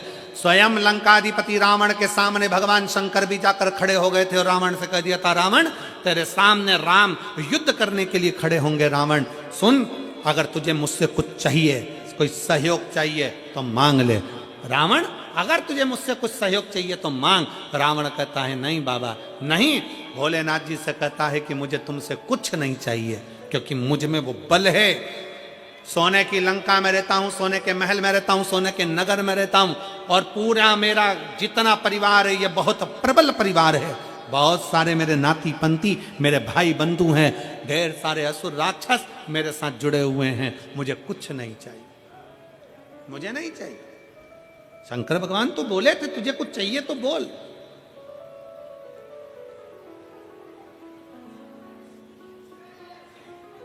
क्या दिया जाए तुमको? तुम युद्ध करने के लिए जाओगे, तुम्हें अगर कुछ चाहिए हो तो बोलो। पर रावण ने कह दिया कि महाराज मुझे अब कुछ नहीं चाहिए, मेरे पास सोने की लंका है, मुझे अब कुछ नहीं चाहिए, मेरे पास में इतना वैभव है, मुझे अब कुछ नहीं चाहिए, मुझे इतना सब कुछ प्राप्त हो गया, मैं करूंगा तो करूंगा, क्या करूं मैं इसका? मुझे नहीं चाहिए, मुझे ये वैभव, मुझे ये धन, कुछ नहीं। और ना भगवान शंकर ने कहा वैभव और धन जाने दे, अगर तुझे युद्ध में राम तेरे सामने होंगे, रावण फिर समझ ले कि राम तेरे सम्मुख में होंगे, अगर युद्ध में कुछ चाहिए हो तो बोल। फिर भी शंकर भगवान के सामने रावण कहता है मैं बड़ा वीर हूं, मैं बड़ा प्रबल हूं, मुझे कुछ नहीं चाहिए, कुछ नहीं, क्या करूंगा मैं लेकर? समझाने का कार्य था भगवान शिव का।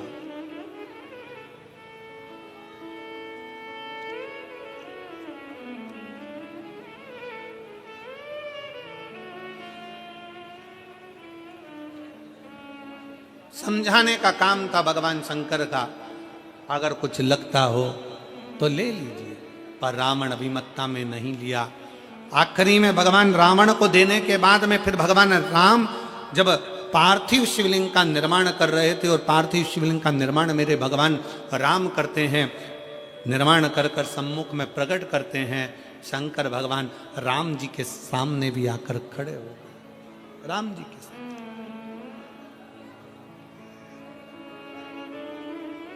फिर आ गए और मेरे राम सम्मुख में, राम के सम्मुख में मेरे भगवान शंकर, राम के सम्मुख में मेरे शिव फिर सम्मुख में आ गए, फिर आए।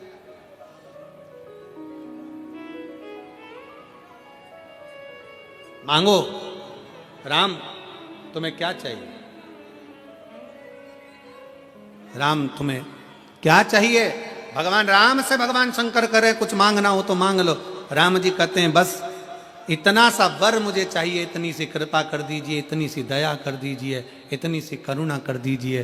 भोले बाबा सामने युद्ध के मैदान में लंकाधिपति रावण होगा, वो आपका भक्त है।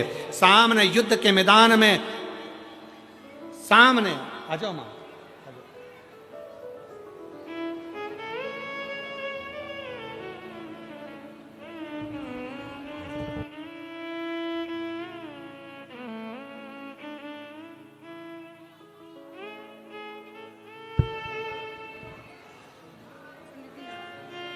आपका डमरू हमको मिल गया था और आपके बहुत बहुत साधुवाद है। जो बच्चा ब्लड कैंसर से शांत हुआ था, मैनपुरी की कथा आपकी बहू श्रवण करी और बाबा दिए उसके लिए एक बहू के दादी जी को बधाई हो। शंभू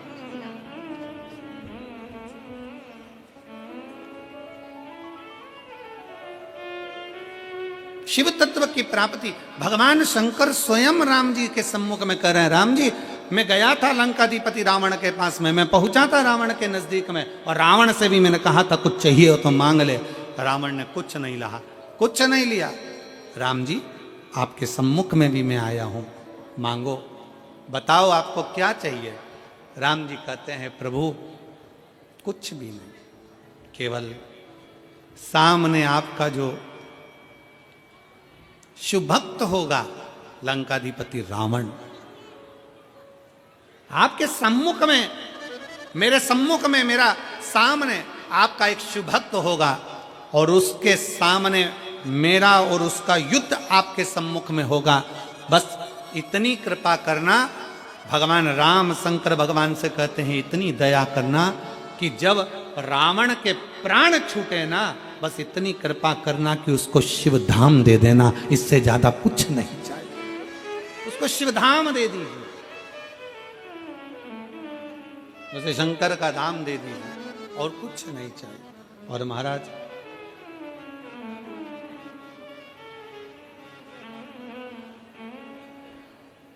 तेरे दर पे आके मुझे क्या मिला है, ये मैं जानता हूँ या तो जानता है। तेरे दर पे आके मुझे क्या मिला है, ये मैं जानता हूँ या वो जानता है। इधर पे आके शिव तत्व की प्राप्ति भगवान राम जी ने अगर भगवान शंकर से मांगा तो इतना मांगा कि जब रावण के प्राण छूटे, रावण के जब देह त्यागे, तब रावण को आपका धाम मिल जाए। बस इतनी कृपा करना। और यही भाव अपने भीतर होना चाहिए भाई, यही भाव अपने भीतर हो। यही सुख है हमारे भीतर का कि हम जब भी प्राण त्यागे तो शिव के चरणों में हमारे प्राण छूट जाए। शिव के चरण, शंकर के चरणों में प्राण। भगवान शिव से बड़े भावों के साथ हृदय से बाबा को प्रार्थना करेंगे, दिल से बाबा को निवेदन करेंगे। आज सोमवार, आद्रा का नक्षत्र और भगवान शंकर के ज्योतिर्मय स्वरूप का प्रागट्य महोत्सव पूरा विश्व मनाता है। बड़े दिल से बाबा को कहेंगे, अपने मन की बात भाव से निवेदन करेंगे। पंडाल में बैठकर बोला गया भाव से निवेदन किया गया खाली नहीं जाता, बाबा भरता जरूर झोली। दिल से बाबा को प्रार्थना करें, सब साथ में बोलें।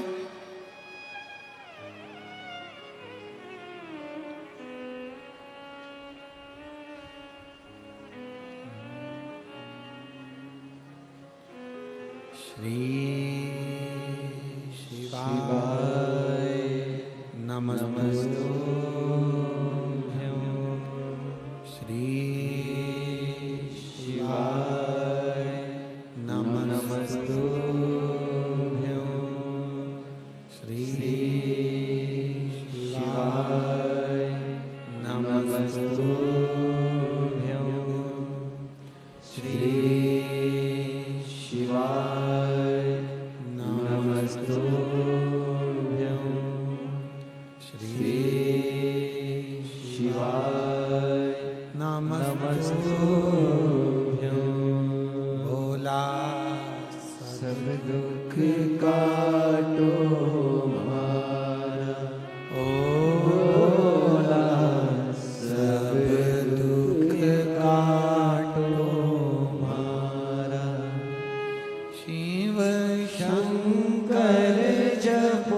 तेरी माला भोले बाबा जपूं तेरी माला भोला सब दुख काटो मारा ओ भोला सब दुख काटो मारा वेश है मंगल मंगलकारी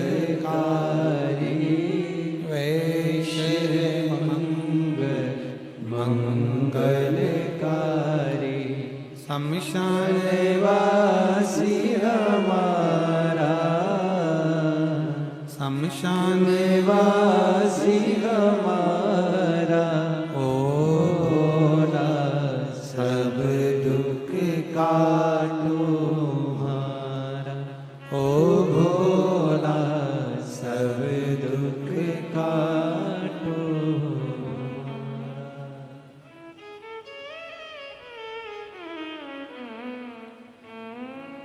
बाबा को अपने दिल से हृदय से निवेदन करें।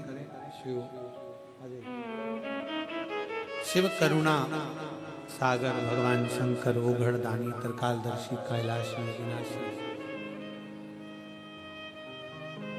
जो दुनिया के पालन हारा है ऐसे शंकर को नमन करते हुए भाव से अपने मन की बात शिव कथा कहती है, भगवान शंकर का चरित्र कथा है, शिव महापुराण की कथा वर्णन करती है।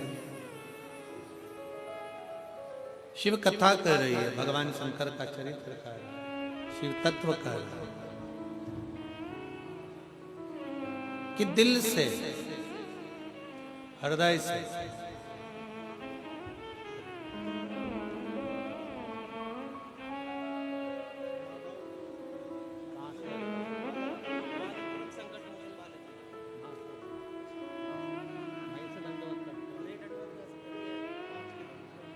माधवपुरम से आप पधारे हैं बालाजी धाम से, एक बार जोरदार ताली बजाकर स्वागत।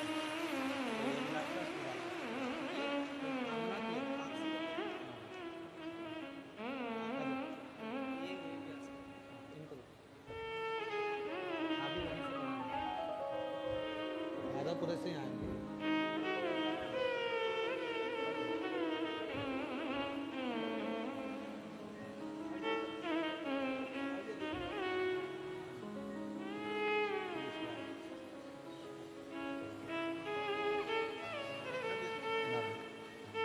शिव तत्व की प्राप्ति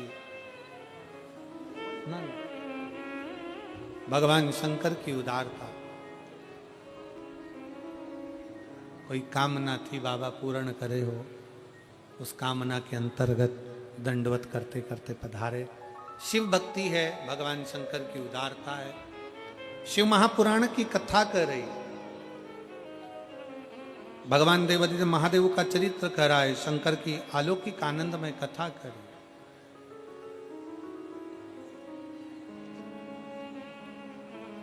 एक बार ब्रह्मा जी के भीतर भी जैसे रावण को भगवान शंकर ने जाकर पूछा, राम जी से जाकर पूछा, रावण को तुम्हें कुछ चाहिए, सामने राम होंगे युद्ध में, तो बोलो कुछ दे दिया जाए।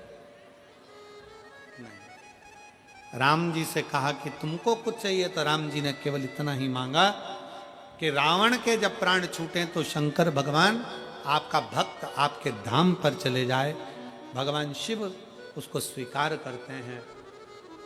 ऐसा ही एक क्रम शिव महापुराण के अंतर्गत आता है कि ब्रह्मा जी के मन में भी एक बार अभिमत्ता झांकी, ब्रह्मा जी के हृदय में भी एक बार कुछ अहंकार उत्पन्न।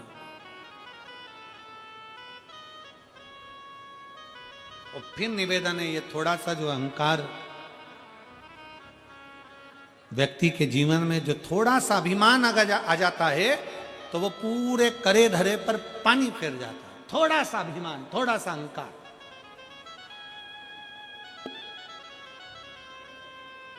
ब्रह्मा जी के भीतर भी अभिमत्ता थोड़ी सी प्रकट हो गई और ब्रह्मा जी के मन में आ गया कि मैं सृष्टि का पालन करता हूं, मैं सृष्टि का पालन करता हूं, सब कुछ मैं हूं, सर्वस्व में हूं, तब भगवान नारायण ने उनको समझाया। भगवान नारायण ने उनको कहा, आप ये सोचना बंद कर दो कि सर्वस्व आप कर रहे हैं, सब कुछ आप कर रहे हैं। कई बार परिवार में भी ऐसा योग बन जाता है, हमारे परिवार में, हमारे कुटुंब में कई बार हम सोचते हैं, बुजुर्ग माताएं कई बार बातों बातों में कह जाती हैं, वो तो मैं जिंदा हूं ना इसलिए ऐसा हो रहा है, जिस दिन मैं मर गई आटे दाल का भाव मालूम पड़ जाएगा। कई बूढ़ी बूढ़ी माताएं कहती हैं, अभी मैं बैठी हूं इसलिए सही चल रहा है, जिस दिन मैं मर गई आटे दाल का भाव मालूम पड़ जाएगा। तो जो तुमसे कहे ना कि मैं मर गई तो भाव मालूम पड़ जाएगा, उनसे कहे तो आधे घंटे के लिए मर जा।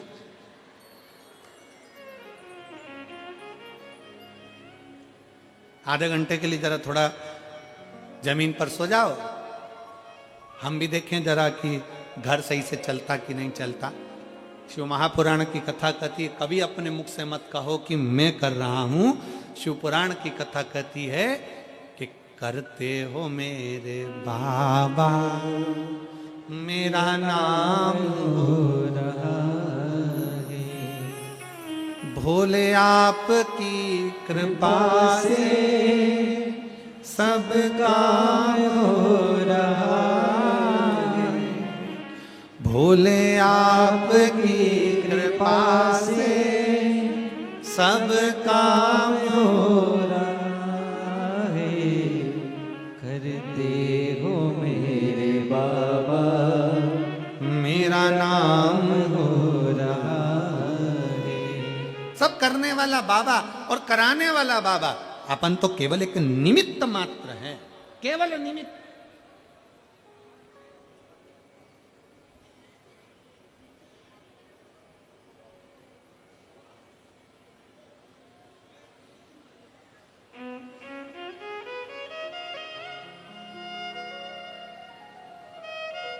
कौन करा रहा है? जम के बोलो जरा, कौन करा रहा है? साहब बाबा।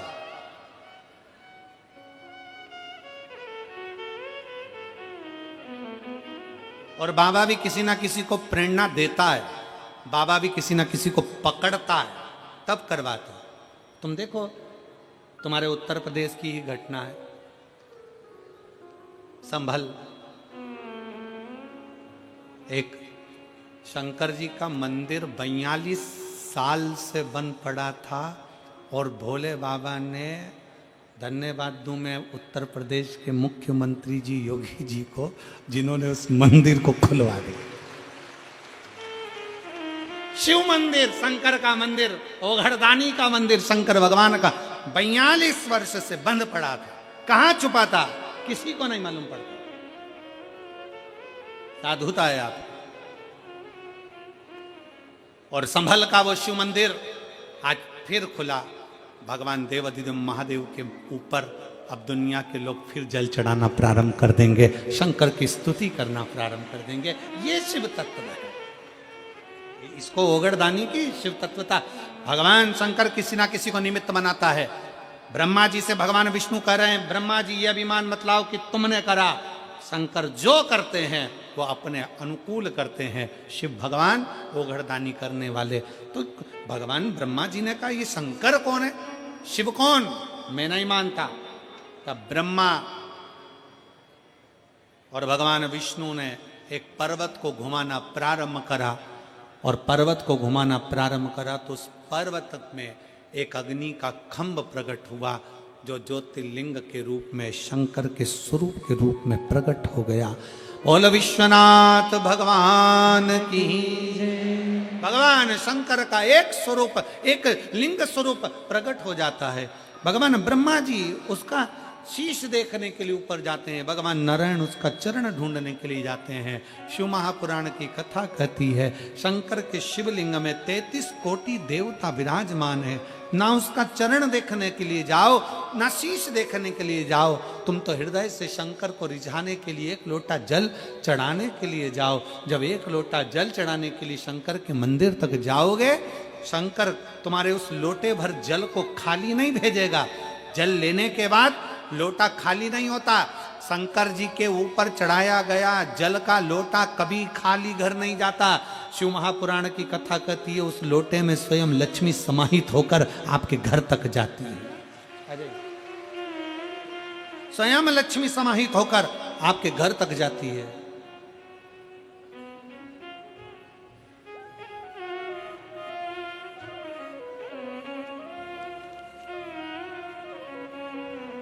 बबीता भाटी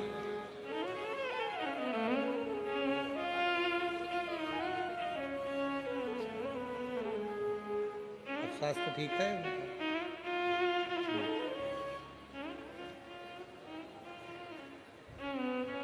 जिस एक लोटा जल जो भगवान शंकर को समर्पित कर रहे हो, भगवान शिव को एक लोटा जल चढ़ा रहे हो, वो जल का लोटा मंदिर से, घर से अगर भरा हुआ गया है तो मंदिर से खाली नहीं आता, मंदिर से भी भरा हुआ ही आता,